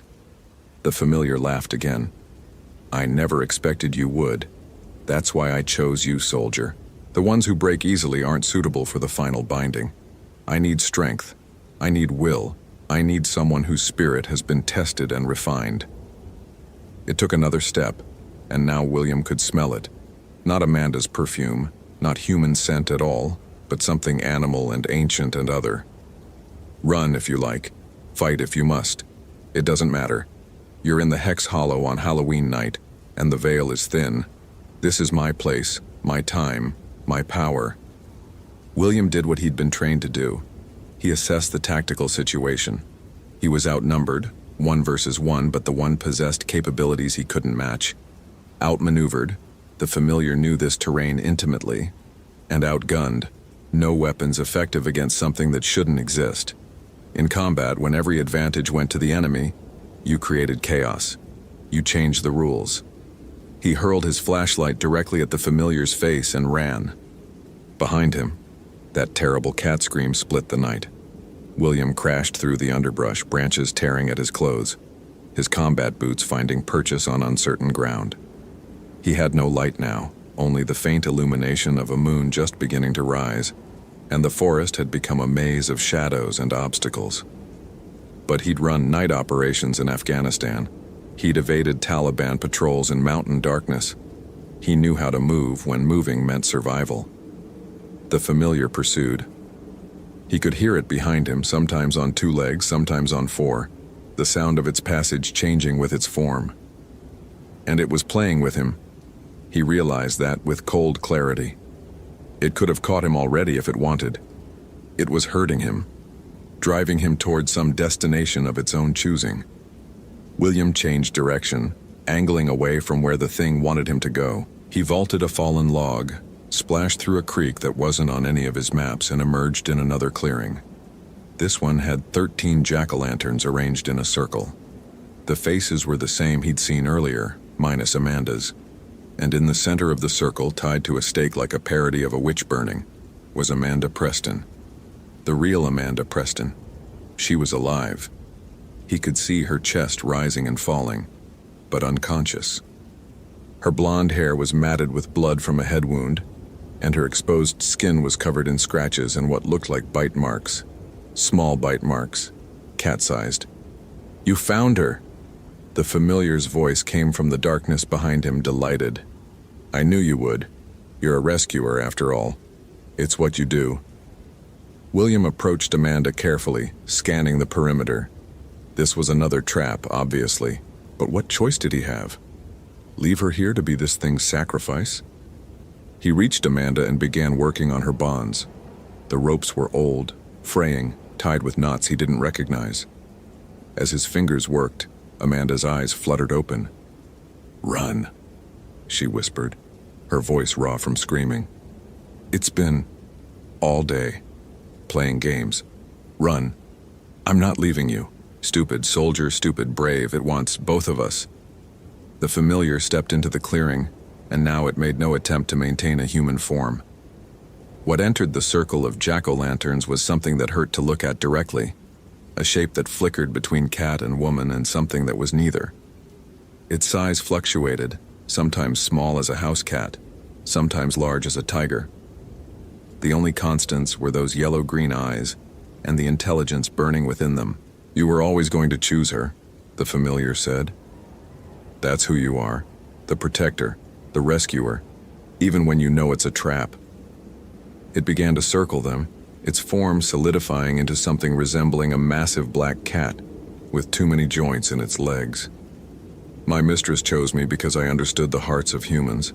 I've had 300 years to study your kind. You're all so predictable." William got the last of Amanda's ropes free and pulled her to her feet. She could barely stand, leaning heavily against him.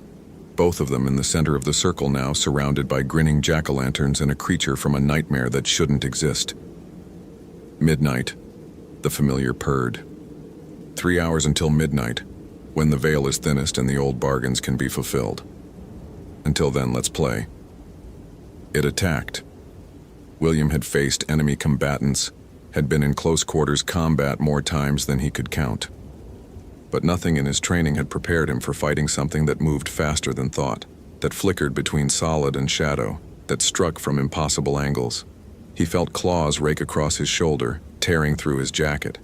felt teeth, too many teeth, snap closed on his arm. He rolled, came up swinging, his fist connecting with something solid enough to hurt his knuckles. The familiar yowled and withdrew, circling again. Amanda screamed as the thing darted past her, leaving 3 parallel cuts across her cheek. William positioned himself between her and the creature, falling back on infantry tactics. Protect your squad, hold the line, give no ground. But this wasn't a line that could be held. The familiar was everywhere and nowhere, attacking from angles that defied geometry, its form shifting too rapidly to track. William felt more cuts open across his back, his legs, his arms, nothing fatal, nothing immediately debilitating. It was bleeding them. Slowly, carefully. 23 confirmed kills in your military career, the familiar said conversationally as it circled. Hand to hand, 5. You're formidable, for a human. But you're playing by human rules. I'm not human, William Chen. The attack came again, and this time William was ready. As the familiar lunged, he pulled the pouch of salt and iron from his belt and flung the contents directly into its face. The reaction was instantaneous and violent.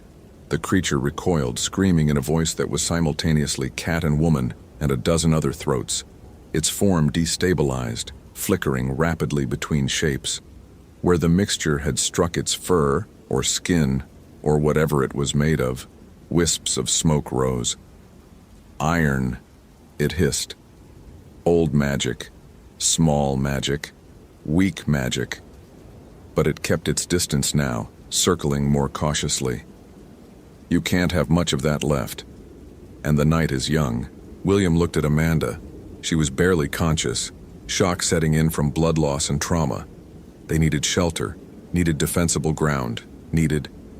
He remembered the circle, the one he'd made around his earlier position, the salt and iron line. He'd stepped over it to pursue Amanda's jacket, but it might still be intact. Can you run? He asked Amanda. She nodded weakly. Try. They ran. The familiar pursued, but more carefully now, wary of any remaining protective materials William might have. They crashed through the forest, William half carrying Amanda, his combat conditioning the only thing keeping him moving despite his own injuries. He found his earlier position by sheer luck, or perhaps by something else, some quality of the night itself that was guiding him. The circle of salt and iron was still there, undisturbed, a thin line of protection in the darkness. They stumbled across it, and immediately the difference was palpable. The oppressive weight of the night lessened slightly. The voices that had been whispering from the trees grew fainter, and when the familiar approached, it stopped at the circle's edge, pacing like a caged animal. Clever, it admitted, but temporary. The circle won't hold past midnight. When the veil is thinnest, no barrier can contain me. It sat, a massive black cat now, tail lashing. So we wait. I've waited 300 years. I can wait 3 more hours. William checked his watch. 9:47 p.m.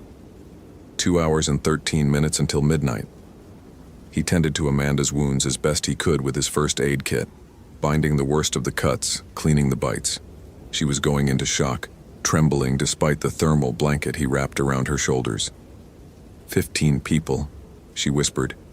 I saw them, when it held me. I saw them in its eyes.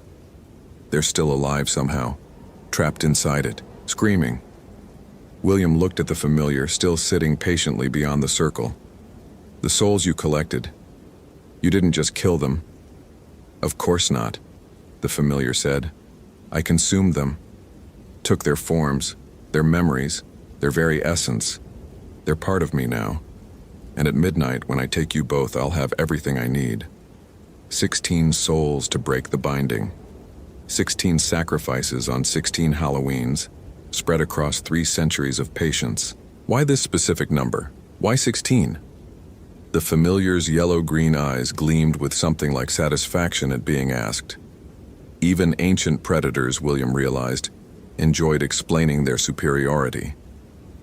My mistress was the 16th woman hanged in these colonies for witchcraft. The binding she placed on me required 16 to break, a symmetry, a mathematical completion. one for each year she walked the earth after her power manifested. 16 Halloweens, 16 souls, and I walk free. William's mind raced through the tactical problem. They were trapped in a circle that would fail at midnight. The familiar was immortal or near enough. They had no weapons effective against it. His satellite phone was dead, his GPS useless, and they were miles from any help. In combat, when conventional tactics failed, you fell back on psychological warfare. You found your enemy's weaknesses and exploited them. You've been planning this for 3 centuries, William said slowly, waiting for the perfect moment, the perfect victims. But you're still bound, still a slave to your mistress's spell, even now. The familiar's form rippled with anger. I am no slave. I serve no one. Then why wait? Why not simply take souls at random? Why this elaborate ritual? William pressed, watching the creature's reaction. Unless the binding has rules you can't break, unless you're more limited than you want us to believe. Careful, soldier, the familiar hissed. You're bleeding. Your protection fades. Don't make me angry when I could make your death quick. But William had seen the truth in its reaction. The familiar was bound by rules, by the structure of the original spell. It could only hunt on Halloween. It could only take souls in the Hex Hollow. And perhaps, there were other limitations. The jack-o'-lanterns, he said. 14 of them in the first clearing, 13 here. 1 for each soul you've taken. They're not decorations, they're anchors. You need them to maintain your hold on the consumed souls. The familiar's tail lashed faster. Clever again, but knowing changes nothing. What happens if they're destroyed? The silence that followed was answer enough. William looked at Amanda, saw understanding dawn in her eyes despite her shock. The souls would be freed, she whispered. Wouldn't they? If the anchors are broken, the magic breaks. The familiar launched itself at the circle, slamming against the barrier of salt and iron with physical force that sent shockwaves through the air. You will not touch them. Those souls are mine. William pulled his emergency flare from his pack. Red phosphorus, burns at 1500 degrees Fahrenheit, more than hot enough to incinerate carved pumpkins. 3 hours until midnight, he said. Plenty of time to run back to those clearings and destroy your anchors. You can keep us trapped here, or you can chase me while I burn your collection, but you can't do both. The familiar's form flickered wildly, rage and calculation warring across its inhuman features. It could abandon its vigil and stop him from reaching the jack-o'-lanterns. But that would mean leaving Amanda alone in the circle, and there was no guarantee it could stop William in time. Or it could maintain the siege and hope to take them both at midnight, but risk losing everything if William escaped. You're bluffing, the familiar said, but uncertainty edged its voice. William lit the flare. It burst to life with a brilliant red glow that threw stark shadows across the clearing. Try me. For a long moment, creature and man stared at each other across the barrier of salt and iron. Then William stepped over the circle, moving toward the direction of the nearest jack-o'-lantern clearing. The familiar moved to intercept, but William had expected that. He didn't run toward the clearing. He ran parallel to it, forcing the creature to choose between blocking his path or rushing ahead to protect the jack-o'-lanterns. It chose to block. The familiar materialized in front of him, massive and terrible, all pretense of cat form abandoned. What faced William now was something from the darkest folklore. A chimera of feline and human and other things, standing on hind legs that bent backward, arms ending in claws like curved daggers. You want to die heroically? It snarled. Fine, I'll make it legendary. They fought. William had no illusions about winning a direct combat engagement. The familiar was stronger, faster, more durable, but he'd fought insurgents in the Hindu Kush, had survived ambushes where every metric said he should have died. Combat wasn't always about strength. It was about will, about refusing to quit, even when your body screamed at you to stop. He used the flare like a weapon, jabbing at the familiar's face, the burning phosphorus making it recoil. He rolled under a swipe that would have disemboweled him, came up running, changed direction as claws raked the air where he'd been. Blood poured from a dozen wounds, his own and the few he'd managed to inflict with fists and boots in the flare. And slowly, painfully, he led the familiar away from Amanda, away from the circle, away from the protective ground, because William Chen, the man who didn't break, understood something the familiar had missed. This wasn't about him surviving. It was about Amanda surviving, about the 15 souls trapped inside this creature getting free. Sometimes the mission required sacrifice. The familiar seemed to realize his intent too late. It lunged, catching William's shoulder in jaws that felt like a bear trap, slamming him to the ground. He felt ribs crack, tasted blood, saw the creature's face descending toward his throat. And then Amanda hit it with a burning branch from what was left of William's flare. She'd crawled out of the circle, barely able to stand, using the branch like a club. The familiar shrieked and wheeled on her. William, through a haze of pain, saw his moment. He grabbed the creature from behind, wrapped his arms around what passed for its torso, and held on. "Run!" he shouted at Amanda. "Find the jack-o'-lanterns. Destroy them." She hesitated for only a moment, then stumbled away into the darkness, carrying the flare. The familiar thrashed, trying to shake William loose, but he'd been trained in restraint techniques, knew how to maintain a hold even against superior strength. He felt claws shredding his back, felt the creature's body shifting and writhing against his grip, but he held on. "You're dead," the familiar hissed. "Dead, dead, dead. I'll consume you slowly. I'll make it last hours." "Worth it," William managed, his vision going gray at the edges. They struggled in the darkness, creature and man, predator and prey. William felt his strength failing, felt his grip beginning to slip. The familiar was too strong, too inhuman.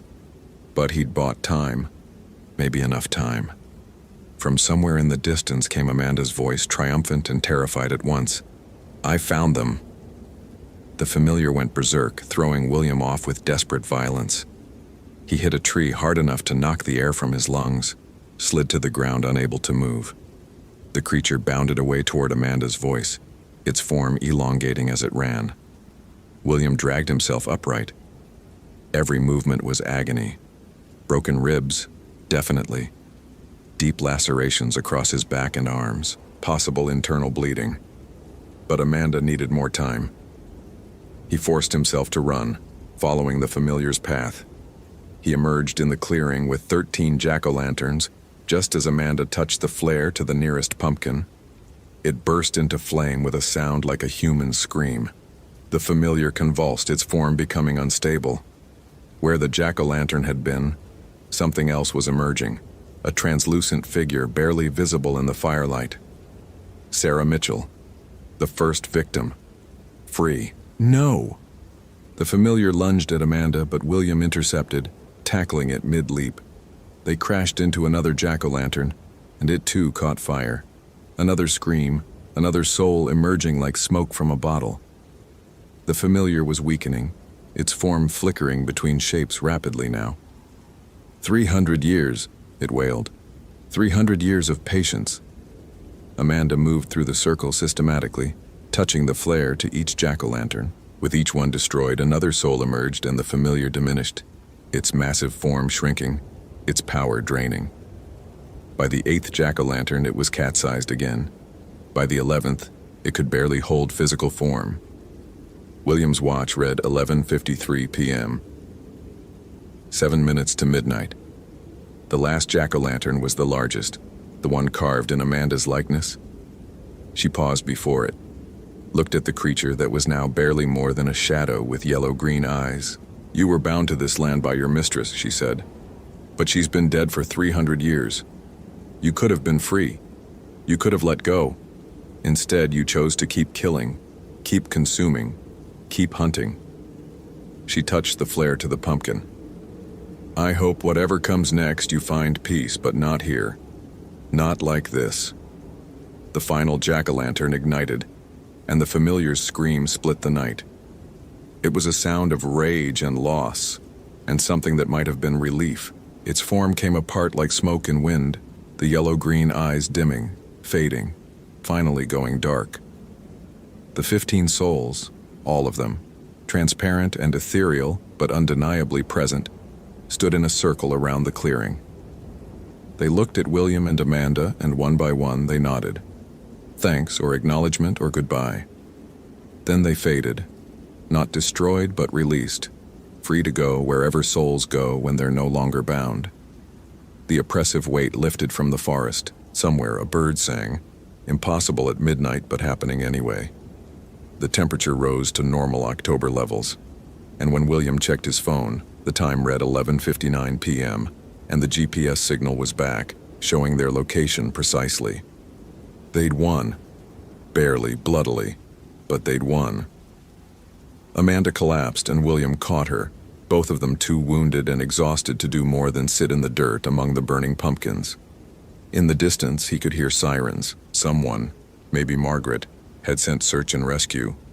Or perhaps the forest itself had called for help, now that the familiar's influence was broken. At exactly midnight, as October 31st became November 1st, William felt something shift in the air. The veil closing again, the boundary between worlds becoming solid once more. The dead returning to their rest, the living claiming the daylight. He'd survived. Amanda had survived. And 15 souls were free. When the rescue team found them 20 minutes later, William was unconscious from blood loss. But he was smiling. He woke 3 days later in a hospital, his body covered in stitches and bandages. Margaret sat by his bedside, her face haggard with relief. "Amanda?" he asked, his voice cracked from disuse. "Alive. Recovering. She's been asking about you." Margaret hesitated. "William, what happened out there?" The rescue team found the clearings, found the burned pumpkins. But there were no signs of any animal attacks, no tracks except yours and Amanda's. They're calling it a shared delusion brought on by hypothermia and stress. William closed his eyes. Let them call it what they wanted. He knew the truth. He'd faced something that shouldn't exist and survived. "The disappearances?" he asked. "There's been a development. Bodies. They found bodies. All 15 missing people, in locations throughout the Hex Hollow. Like they'd been there all along, but somehow hidden." Margaret's voice dropped to a whisper. "The coroner says they all died on October 31st, their respective October 31sts. But they're all in perfect condition, like they died yesterday. It doesn't make sense." It made perfect sense if you understood that the familiar had been keeping them preserved somehow, their souls trapped while their bodies waited. Now the souls were free, and the bodies could finally rest. "And the legends?" William asked. "Mrs. Kowalski's stories?" Margaret smiled weakly. "She came by yesterday, brought you flowers and another one of her protective charms. She said you'd need it, that surviving Halloween doesn't mean you're safe.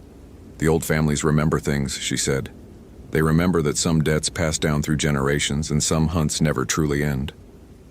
William thought about that as Margaret left, letting him rest. The familiar was gone, destroyed. But witchcraft was real. The supernatural existed.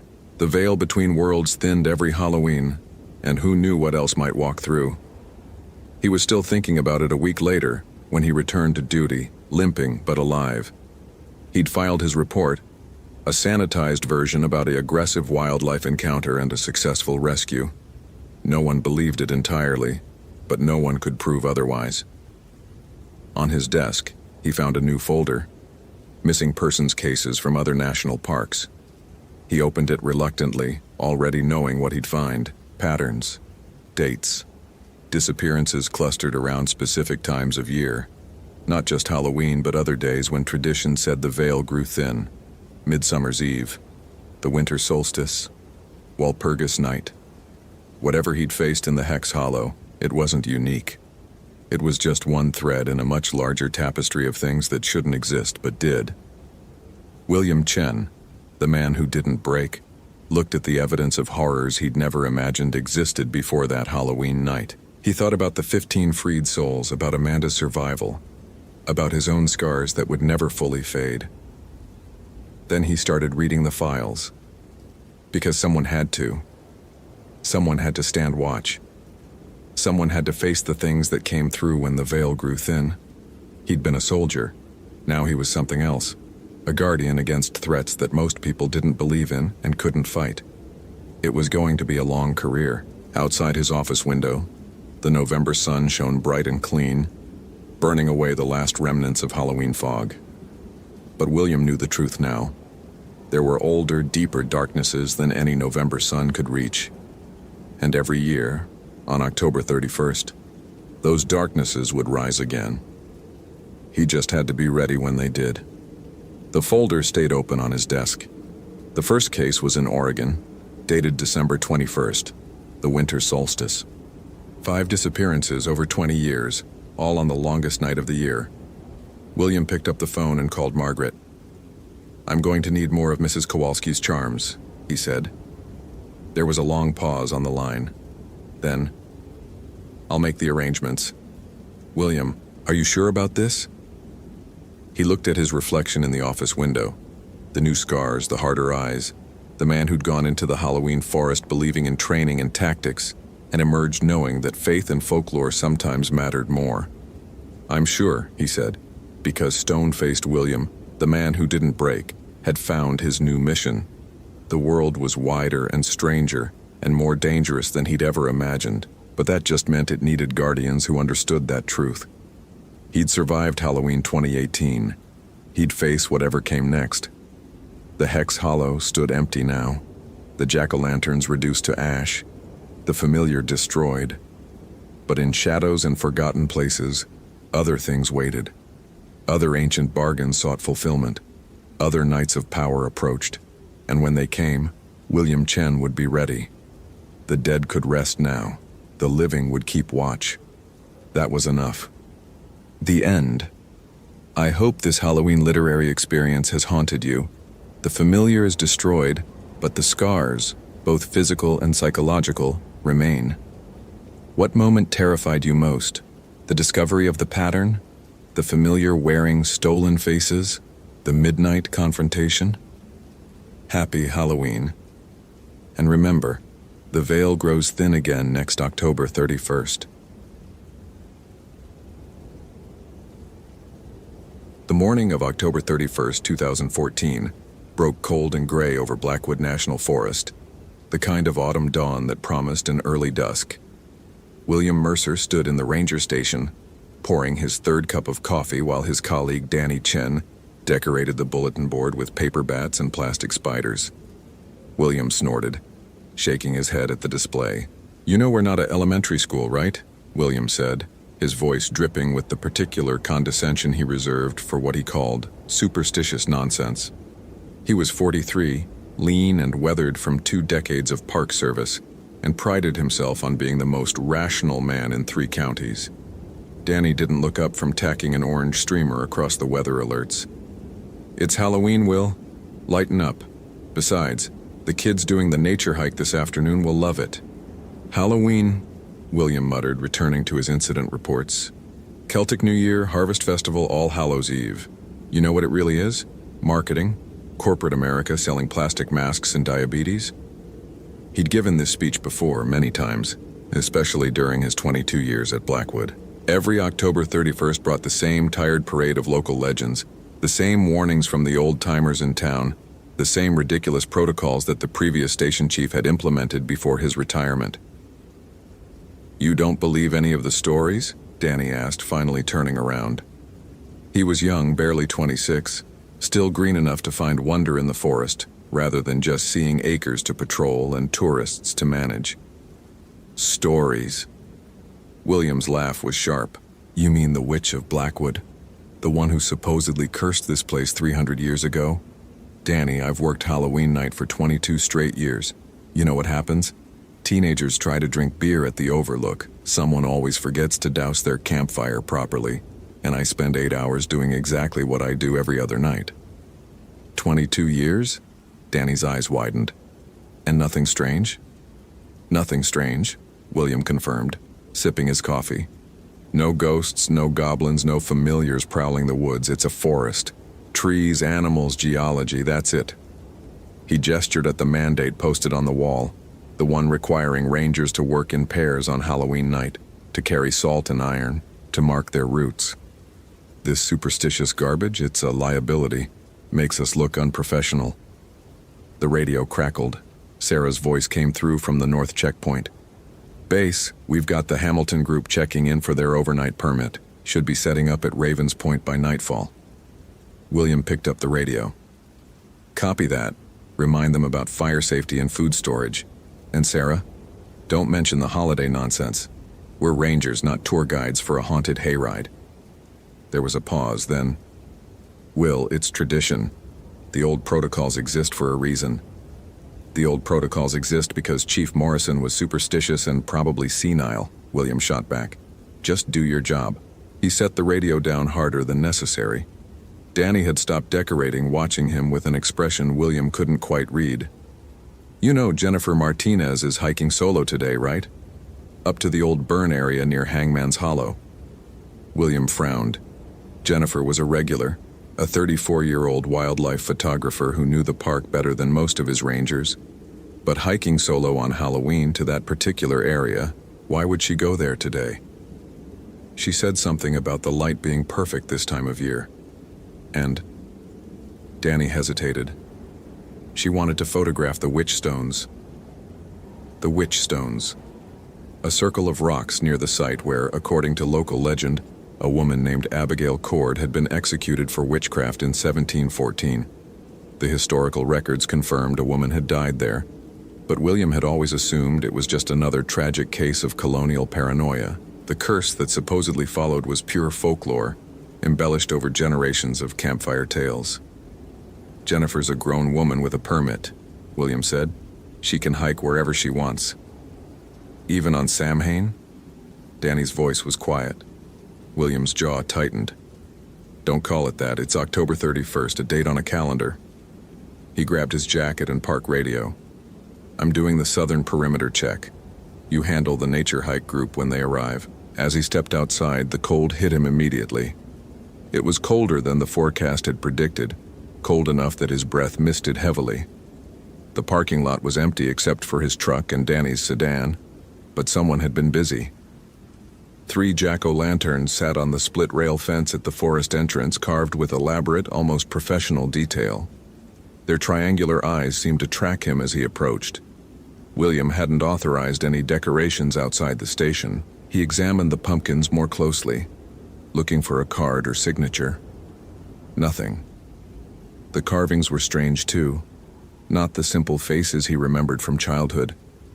These featured spirals and symbols he didn't recognize, cut deep into the orange flesh, and they were positioned in a line pointing toward the trail that led north, toward Hangman's Hollow.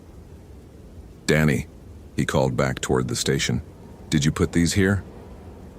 Danny emerged, took one look at the pumpkins, and went pale. No, Will, those weren't there when I arrived an hour ago. Well, someone put them here. William examined the ground. No footprints in the frost-crisp grass except their own and the tire tracks. The pumpkins hadn't been there when he'd driven in at dawn. He was certain of that. Probably teenagers getting an early start on mischief. But even as he said it, something about the jack-o'-lanterns bothered him. The way they were positioned with such precision, the symbols carved into them, the fact that they pointed like an arrow toward the most remote section of the forest, toward where Jennifer was hiking. Will, we should follow protocol, Danny said. Partner up for today. The old rules. Our nonsense, William interrupted, but his conviction wavered slightly. He pulled out his radio. Jennifer Martinez, this is Ranger Mercer. Do you copy? Static. Jennifer, if you're receiving, please respond. Checking on your position. More static than a burst of white noise that might have been a voice, distorted and faint. The radio crackled out entirely.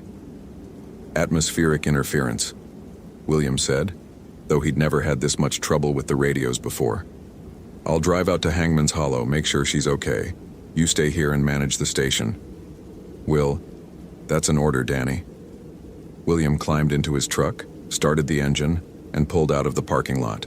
In his rearview mirror, he saw Danny standing by the jack-o'-lanterns looking worried.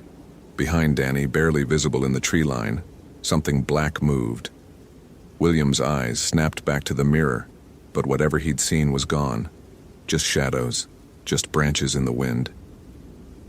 He drove north on the park road, passing the campground where a few die-hard campers were setting up for the night despite the cold.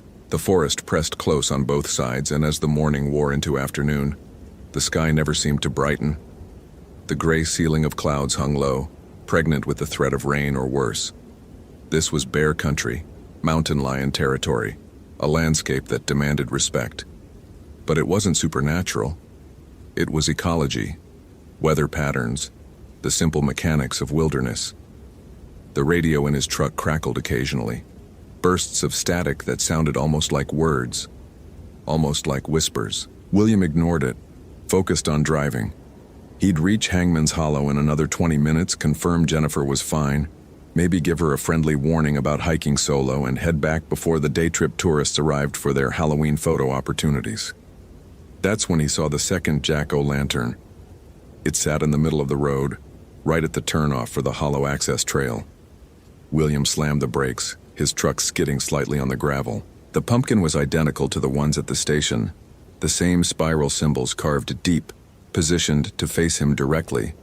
Its candle was lit, the flame burning bright despite the outdoor wind. William got out of the truck slowly. The forest was utterly silent. No bird calls, no rustle of small animals in the underbrush. Just silence and that steady flame inside the jack-o'-lantern, flickering but never extinguishing. "This isn't funny," he said aloud, his voice sounding strange in the stillness. He walked toward the pumpkin, intending to kick it off the road. As he got closer, he noticed something inside it. Not just a candle, but something else, something dark and wet. He knelt down, peering through the carved eyes. The interior of the pumpkin was full of dead birds, dozens of them, small songbirds with broken necks, arranged in a precise spiral pattern around the candle. Their eyes were gone. William jerked back, his heart hammering. This was vandalism, animal cruelty, something he could report and investigate through proper channels. It wasn't supernatural. There was no such thing as magic, curses, familiars. There were only sick people doing sick things. But his hands shook as he pulled out his radio. "Base, this is Mercer. I've found... Danny, we may have a situation. I need you to contact Sheriff Morrison. Tell him we might have someone in the park engaging in animal cruelty. I'm continuing to Hangman's Hollow to check on Jennifer Martinez." The radio gave back only static, thick and suffocating. Through it, he thought he heard laughter. Children's laughter. William got back in his truck, left the jack-o'-lantern in the road, and drove faster than he should have on the winding trail. The trees seemed darker now, despite it being only early afternoon. The gray light had taken on a strange quality, as if the sun was setting prematurely. He checked his watch. 2:47 p.m., hours until actual sunset. But the forest disagreed. A third jack-o'-lantern appeared at the next bend, then a fourth, then a fifth, each one positioned on the trail like breadcrumbs, each one lit, each one pointing him forward. William didn't stop to examine them. His earlier confidence was eroding, replaced by something he refused to name as fear. It was just concern. Professional concern for a missing hiker and whoever was playing these elaborate pranks. The turnoff to Hangman's Hollow appeared on his right, marked by a wooden sign and inevitably another jack-o'-lantern. This one was larger, carved with particular artistry. The face seemed to shift as William's headlights passed over it, the expression changing from welcome to warning. The road became too narrow for his truck. William parked, grabbed his flashlight, radio and pack, and started hiking. The trail climbed steeply through old-growth timber, the kind of ancient forest that had stood for centuries. The witchstones were another mile ahead, in a small clearing where lightning had sparked a fire 30 years ago, leaving the area partially scorched and haunted by dead snags. Every 50 yards, another jack-o'-lantern waited, each one lit, each one fresh. William counted 16 of them by the time the trail leveled out. His rational mind screamed that someone had to have carried them here, carved them, positioned them. But when? How? He'd patrolled this area just 3 days ago and seen nothing unusual. The forest's silence deepened. Not even wind moved through the branches. And then William heard it. A sound like wind chimes, delicate and clear. But there were no wind chimes in Blackwood National Forest. The sound came again, closer, and he realized it was too organic to be metal. It sounded like small bells or bird calls or laughter. William spun, his flashlight cutting through the gray afternoon. Nothing, just trees and shadow and the trail of jack-o'-lanterns behind him, all burning with that impossible steady flame. "Jennifer!" he called out. "Jennifer Martinez, are you out here?" The laughter came again from his left this time. Definitely a child's laugh. Multiple children, playing in the forest. But the parking area had been empty. No school groups were scheduled, and the sound had a strange quality. Slightly wrong, like hearing a familiar song played at the wrong speed. William's radio crackled. Through the static came a voice, female, terrified. "Can't find the trail. Darkness everywhere. Something following." "Jennifer, is that you? What's your position?" William demanded. "The stones. The witch stones. Oh God, it's..." The transmission cut off with a sound like breaking glass. William ran. His 22 years of park service took over, his boots finding purchase on the rough trail, his breathing measured despite the altitude and fear. He had to find Jennifer. Whatever was happening, whatever sick game someone was playing, a woman was in trouble and he was responsible for this park. The trail opened into the clearing. William stopped so suddenly he nearly fell. The witch stones formed a perfect circle, each rock marked with more of those spiral symbols, though these looked far older, weathered by centuries. In the center stood Jennifer's camera on its tripod, lens pointed at the circle. Her backpack lay nearby, contents spilled across the dead grass, but Jennifer herself was nowhere visible. And surrounding the clearing, positioned with mathematical precision, were 37 jack-o'-lanterns. William's mind tried to process it, to find the logical explanation. Someone had done this. A group of people working quickly for reasons he couldn't fathom. It was elaborate, certainly criminal, possibly dangerous, but it wasn't supernatural. It couldn't be. "Jennifer!" His voice echoed strangely in the clearing, as if the space was larger than it appeared. "Jennifer, where are you?" One of the jack-o'-lanterns went dark. Then another.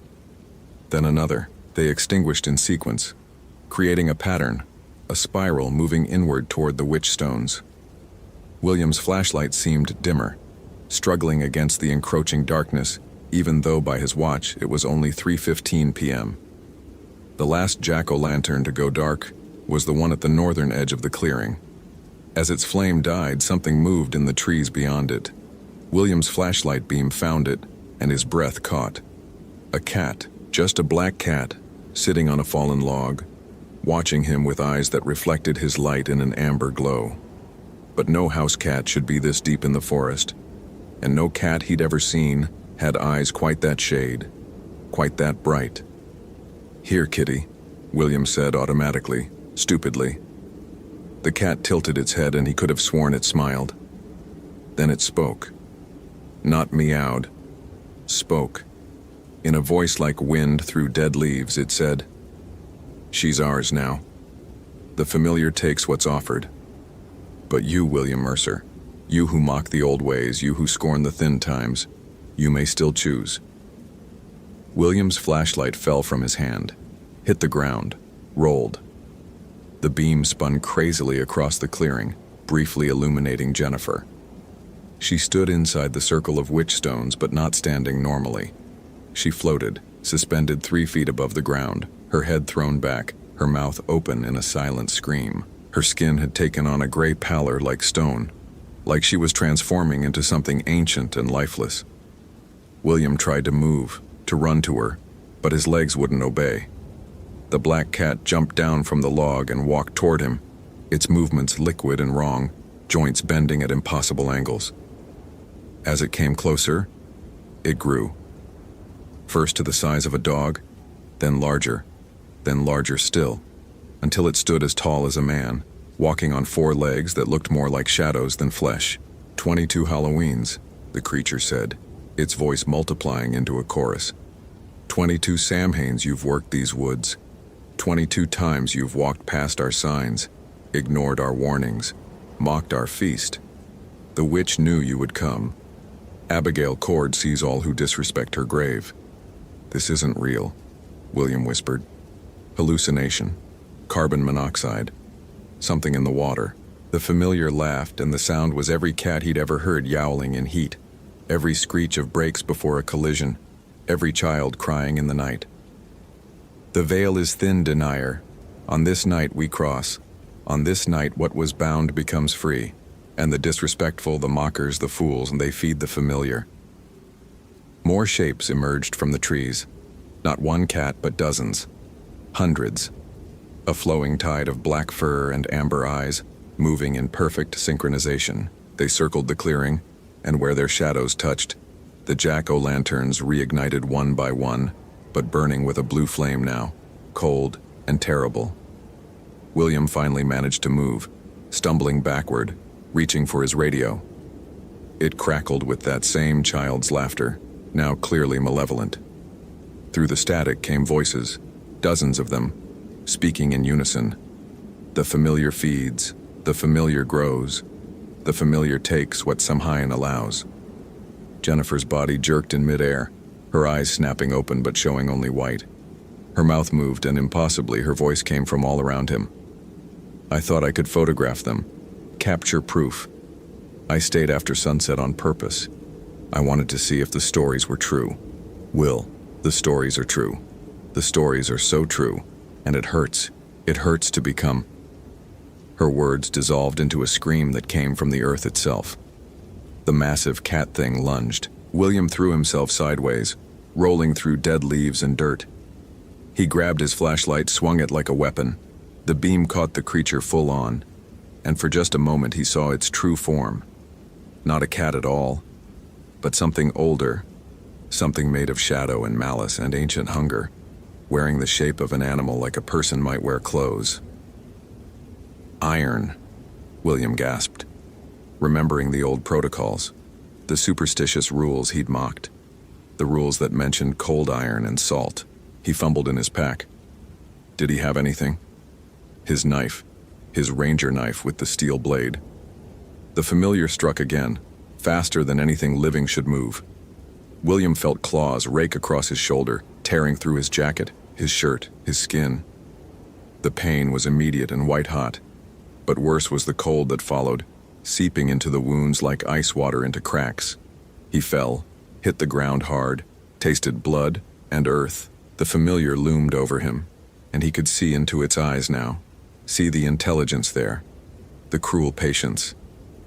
This thing had waited through decades of William's patrols, his mockery, his disrespect. It had marked him, learned him, prepared for this moment when the veil would thin enough to act. Your choice, the familiar said, and now its voice was almost gentle. Accept what you've denied. Feed the witch's servant willingly, and we'll let your death be clean. Or fight, disbelieve to the last, and we'll make you watch as Jennifer transforms.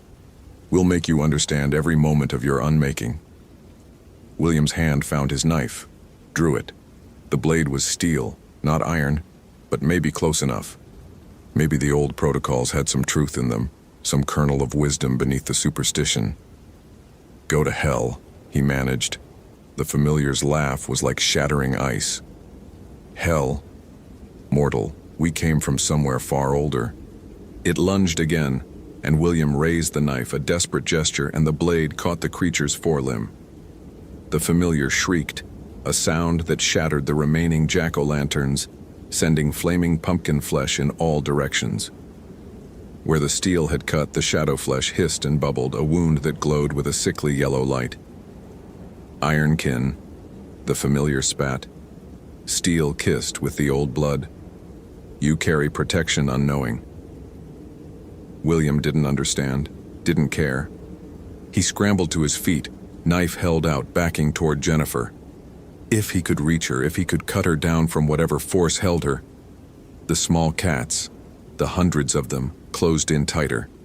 Their eyes blazed in the darkness that had swallowed the clearing, turning afternoon into a premature midnight. But they didn't attack. They watched. Waited.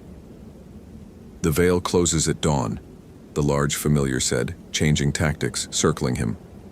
"But midnight strengthens us. At midnight, when Samhain peaks, when the old witch's death hour tolls, then we can cross fully. Then we can feast until spring." William checked his watch reflexively. 6:47 p.m. Hours until midnight. An eternity. "What do you want?" "Belief," the familiar said simply. "Acknowledgement. The mockery breaks our bindings, keeps us weak. But fear, and respect, those empower us. Every year, more forget, more scoff, more deny. But tonight, on the 300th Halloween since Abigail Cord was murdered for practicing the old ways, we require recompense, a believer to replace her." Jennifer came willingly, fool that she was. "But you will craft into something better. A warning, a reminder, a ranger who mocked and was broken."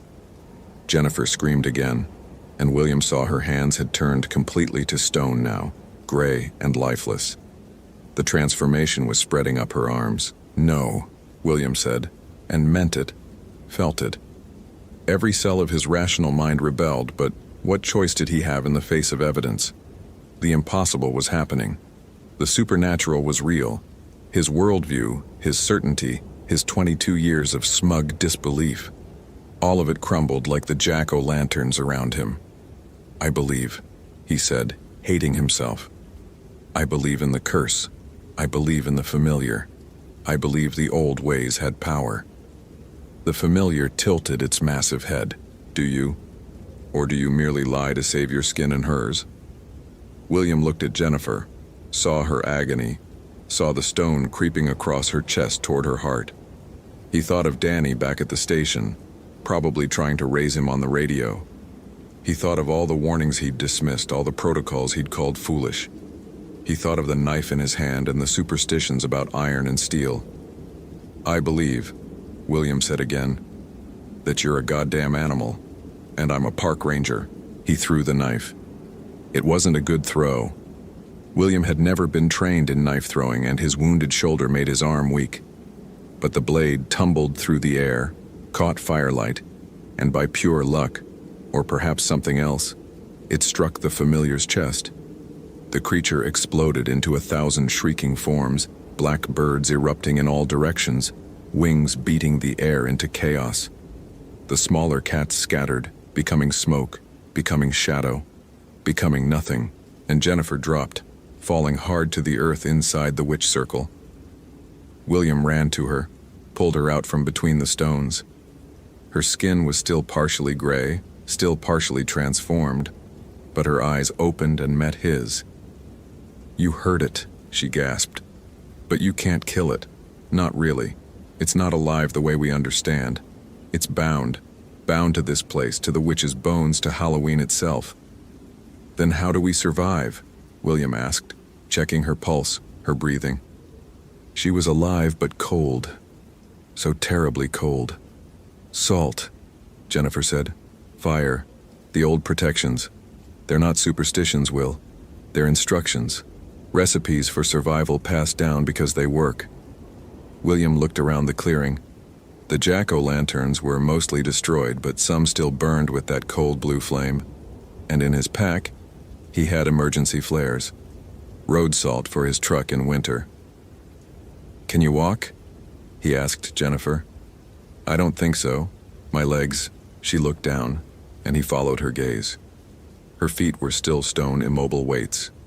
A sound rose from the forest, a howling that came from every direction. The familiar was reforming, calling its pieces back together. They had minutes at best. William poured the salt in a circle around them, using every packet from his emergency kit. Then he lit 3 flares, planting them in the ground at equal points. The red flame was chemical. modern, but it pushed back the darkness with fierce authority.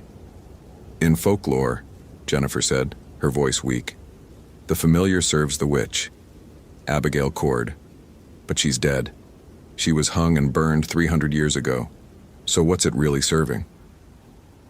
William's mind raced. 300 years ago, October 31st, 1714. Tonight was the anniversary. 300 years to the day. It's serving itself, he realized. Using her name, her power. But the witch is long gone. This thing has been free for centuries, just waiting for the veil to thin enough. Not free, Jennifer corrected. Bound. That's why it needs permission, acknowledgement, belief. That's why it tries to make us feed it. It's still bound by the rules of her death, her trial. The rules that said black cats were evil, that Halloween was dangerous, that magic required sacrifice. The howling grew closer, harmonizing into a voice. Clever prey, clever disrespectful prey. But midnight comes. Midnight always comes. And then the veil tears wide. William checked his watch. 9:13 p.m. Less than 3 hours. The salt circle and flares might hold until then, or they might not. The forest pressed in, darker than any night should be, and he could see shapes moving in that darkness, circling, patient. His radio crackled. Through the static, impossibly, came Danny's voice. Will, if you can hear this, if you're still alive, the old chief left protocols, real ones, in the station safe. I'm reading them now. To break the familiar's binding, you need to... Oh God, Will, you need to destroy the witch stones. They're not a memorial. They're a cage. The binding was tied to them, and as long as they stand, it can't fully die but can't fully live. It's trapped between. But if you break the circle... The transmission dissolved into interference. William looked at the stones. 7 of them, each as tall as his waist, covered in those spiral symbols. Break them. He had a climbing hammer in his pack, small but solid. He had his remaining strength. He had perhaps a death wish after 22 years of arrogant disbelief. If I leave the salt circle to break the stones, he said to Jennifer, the familiar will attack. Yes, she agreed. And if I break the binding, it might become fully free instead of being destroyed. Also, yes. William laughed, a sound edging toward hysteria. So our choices are stay here until midnight when it definitely kills us, or risk freeing it completely in the hope that breaking its binding breaks its existence. Those appear to be our options, Jennifer said. Her voice was getting weaker. The stone had stopped spreading, held at bay by the salt and flame, but it hadn't receded either. From the darkness, the familiar called, William Mercer, who denied the mysteries. Will you deny them even now? Even as they tear you apart? Screw you, William muttered. He picked up his hammer, kissed Jennifer's forehead, which was still warm, still human, and stepped over the salt line. The attack was immediate. The shadows coalesced into forms. Cats, yes, but also ravens, foxes, things with too many legs and eyes in wrong places. They swarmed him from all sides, biting, clawing, tearing. William swung the hammer wildly, running for the nearest stone. Pain exploded across his back, his arms, his face. Blood ran hot down his neck. He reached the first stone and swung. The hammer connected with a sound like thunder.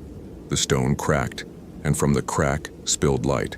Actual light, warm and gold, as if sunrise had been trapped inside for 3 centuries. The familiar shrieked and recoiled. In that moment of reprieve, William ran to the second stone, swung, cracked it. More light burst forth. No! The voice came from everywhere and nowhere. You'll kill us both. The binding sustains us. The witch and the familiar locked together, only the veil between. Break it and we both dissolve. Good, William gasped, reaching the third stone. His vision was blurring from blood loss. His shoulder was a mass of agony, but he swung again and again and... The stone shattered. The light erupted like a solar flare spreading across the clearing. William heard screaming, not from the familiar but from something else, something older, a woman's voice furious and betrayed. "He was mine, my companion, my power. You trap us together and now you dare." "Abigail Cord," William said, understanding flooding through him. "You're still here. You and your familiar bound together by your death, neither dead nor alive, waiting for freedom or vengeance." He saw her then, in the golden light spilling from the broken stones. A woman in colonial dress, her face beautiful and terrible. A noose still around her neck. Beside her stood the familiar in its true form. Not a cat, but something serpentine and winged. Scales black as midnight. 300 years, Abigail said. "I've waited for someone to complete the ritual, to sacrifice themselves willingly, and let us walk free again. But this girl chickened out." She gestured at Jennifer. "And you mock but act. You disbelieve but fight. You're wrong for the working entirely." "Then let us go," William said. He gripped the hammer tighter, eyeing the remaining stones. 4 more. "Your curse is broken, your familiar is exposed, it's over." "Over?" Abigail laughed, and it was the sound of grave dirt falling on coffins. "Fool. If you destroy the remaining stones, the binding doesn't just break, it reverses. We don't dissipate. We solidify. We become real again, flesh and blood and power. The curse completes." William's hand faltered. "You're lying. Am I?" Abigail moved closer, and where she walked, frost spread across the ground. "Why do you think the old chief protected these stones? Why do you think the protocol said to avoid them, never to damage them, to respect them? Not because they were dangerous, because they were a prison. And you, Fool Ranger, are about to open the cell." William looked at Jennifer. Her eyes were wide with terror, her stone feet cracking, pieces falling away as something new emerged beneath. Not flesh, but roots, tendrils, like she was becoming part of the earth itself. "Will," she whispered, "I don't think she's lying." The familiar hissed, its voice sharp. "Destroy them all and we take form. Keep them standing and we haunt these woods forever, bound but hunting. Your choice, denier. Free us to walk the world or contain us here to feed on fools like you until the sun burns out." William's mind raced. Either option was catastrophic. But there was a third choice, one he was only beginning to understand. He looked at his watch. 11:47 p.m., 13 minutes to midnight. "What happens at midnight?" he asked. Abigail and the familiar exchanged a glance. Neither answered. "I'll tell you what I think," William continued, stalling, thinking. "I think midnight is when the veil is thinnest, when the binding is weakest, when you can almost taste freedom. But it's also when the old rules are strongest, when Halloween is most itself, when belief and ceremony have maximum power." He backed toward the center of the circle, toward Jennifer. "And I think you need me to choose wrong. Either shatter all the stones and free you, or leave them standing and feed you. But there's a third option, isn't there? One you're not telling me about."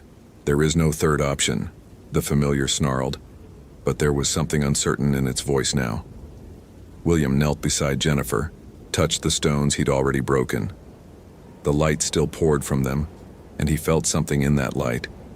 Warmth, yes, but also sadness. The trapped sunlight of long ago dawns, Halloween mornings when the veil closed and the world returned to normal. "Dawn," he said. "I just have to survive until dawn. The veil closes, Halloween ends, and you go back to being powerless ghosts with no ability to hurt anyone." Abigail's face contorted with rage. "You can't survive 13 minutes. We'll tear you apart."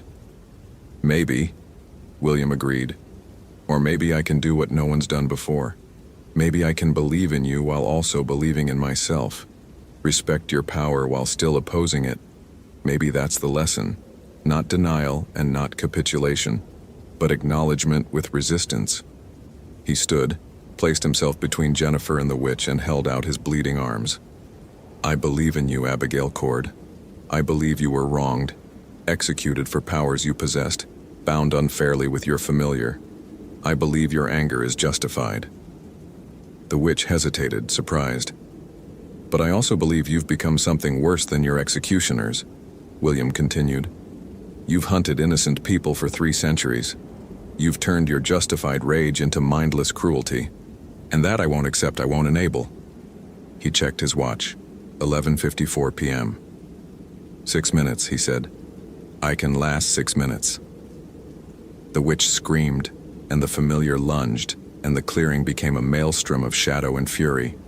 But William stood his ground, using his knife when the familiar got close, using his hammer to knock back the smaller creatures that swarmed. Jennifer pulled herself up, stone-footed but determined, and grabbed a burning branch from the flare. Together, they fought. Not to win. You can't win against ghosts and curses. But to survive. To outlast. William's watch hit 11:59 p.m. 30 seconds. The familiar wrapped around him, crushing, squeezing air from his lungs. Abigail's frozen hands closed on Jennifer's throat. The forest itself seemed to scream. And then, church bells. Distant but clear, from the town 15 miles away, ringing midnight. The familiar convulsed. Abaiga's form flickered like a candle in wind. All around them, the shapes and shadows began dissolving, pulled back toward whatever realm they'd escaped from. "Not again," Abigail wailed, her voice fading. "Not another year." 300 years, William said through bloody lips. "Maybe that's enough." The final bell tolled. October 31st became November 1st. Halloween died, and with it, the thinned veil slammed shut like a door. The clearing fell silent. William collapsed, Jennifer beside him. Around them, the witch stones stood. 3 broken, 4 intact, no longer glowing. Just rocks. Just geology. The jack-o'-lanterns had gone dark, their candles extinguished. The forest was a forest again, ordinary and alive with the sounds of night birds and distant wind. "We survived," Jennifer whispered. "We survived," William agreed. They lay there, bleeding and broken, until dawn came. Real dawn, the sun rising pink and gold over Blackwood National Forest. With the light came the sound of engines. Search and rescue Danny and Sarah and a team from town, coming to find their missing rangers. Danny found them first, took one look at William's shredded clothes and Jennifer's stone-cracked feet and said, "Next Halloween, you're following the protocols." William laughed, which hurt, but felt necessary. "Next Halloween, I'm writing the protocols." They carried Jennifer out on a stretcher. Her feet returned to flesh over the next 3 days, though she walked with a limp forever after. William's wounds healed slowly, leaving scars that ached every October 31st, a reminder written in scar tissue. The broken witch stones were left alone, per William's new directive. The intact ones were marked with warning signs and protected by fence. The clearing at Hangman's Hollow was closed to the public permanently. But every Halloween night, rangers still patrol in pairs. They carry salt and iron. They mark their routes carefully and never mock the old warnings. Because William Mercer, once the most skeptical man in 3 counties, now knows better. He knows that stories are sometimes histories, that legends can be instructions, that the veil between worlds thins once a year, and on that night belief matters more than evidence, respect matters more than proof, and survival matters most of all. Jennifer never returned to Blackwood. She moved to the coast, took up landscape photography instead of wildlife work, and never spoke publicly about what happened. But she sent William a card every November 1st, always with the same message. "We made it through. See you next year." As for William, he stayed at Blackwood National Forest until his retirement. Every October 31st he worked. Every Halloween night he patrolled the trails, checked the witch stones, and watched the darkness. Sometimes he saw jack-o'-lanterns that hadn't been there at dusk. Sometimes he heard children's laughter from empty trails. Sometimes a black cat watched him from the trees with knowing eyes. But the familiar never attacked again. The witch never manifested. Because William had learned the lesson that saved his life. Acknowledge the darkness without feeding it.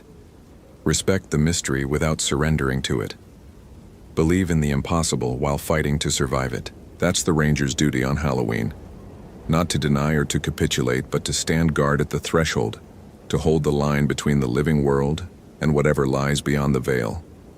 And on cold October nights, when the moon hangs full and the leaves crackle underfoot, William Mercer stands at that threshold still, one foot in skepticism and one in belief, protecting the forest and the people who walk through it, until dawn comes and Halloween dies again. The jack-o'-lanterns glow in the darkness, marking paths to places no one should go. But they're just pumpkins, William tells himself. Just symbols, just a holiday tradition. Most of the time, he even believes it. The end. I hope this Halloween tale haunted you appropriately. If you enjoyed this supernatural terror, consider what really lurks in the thin places between worlds. What moment terrified you most? Do you think William truly escaped, or is he still marked by that Samhain night? Happy Halloween.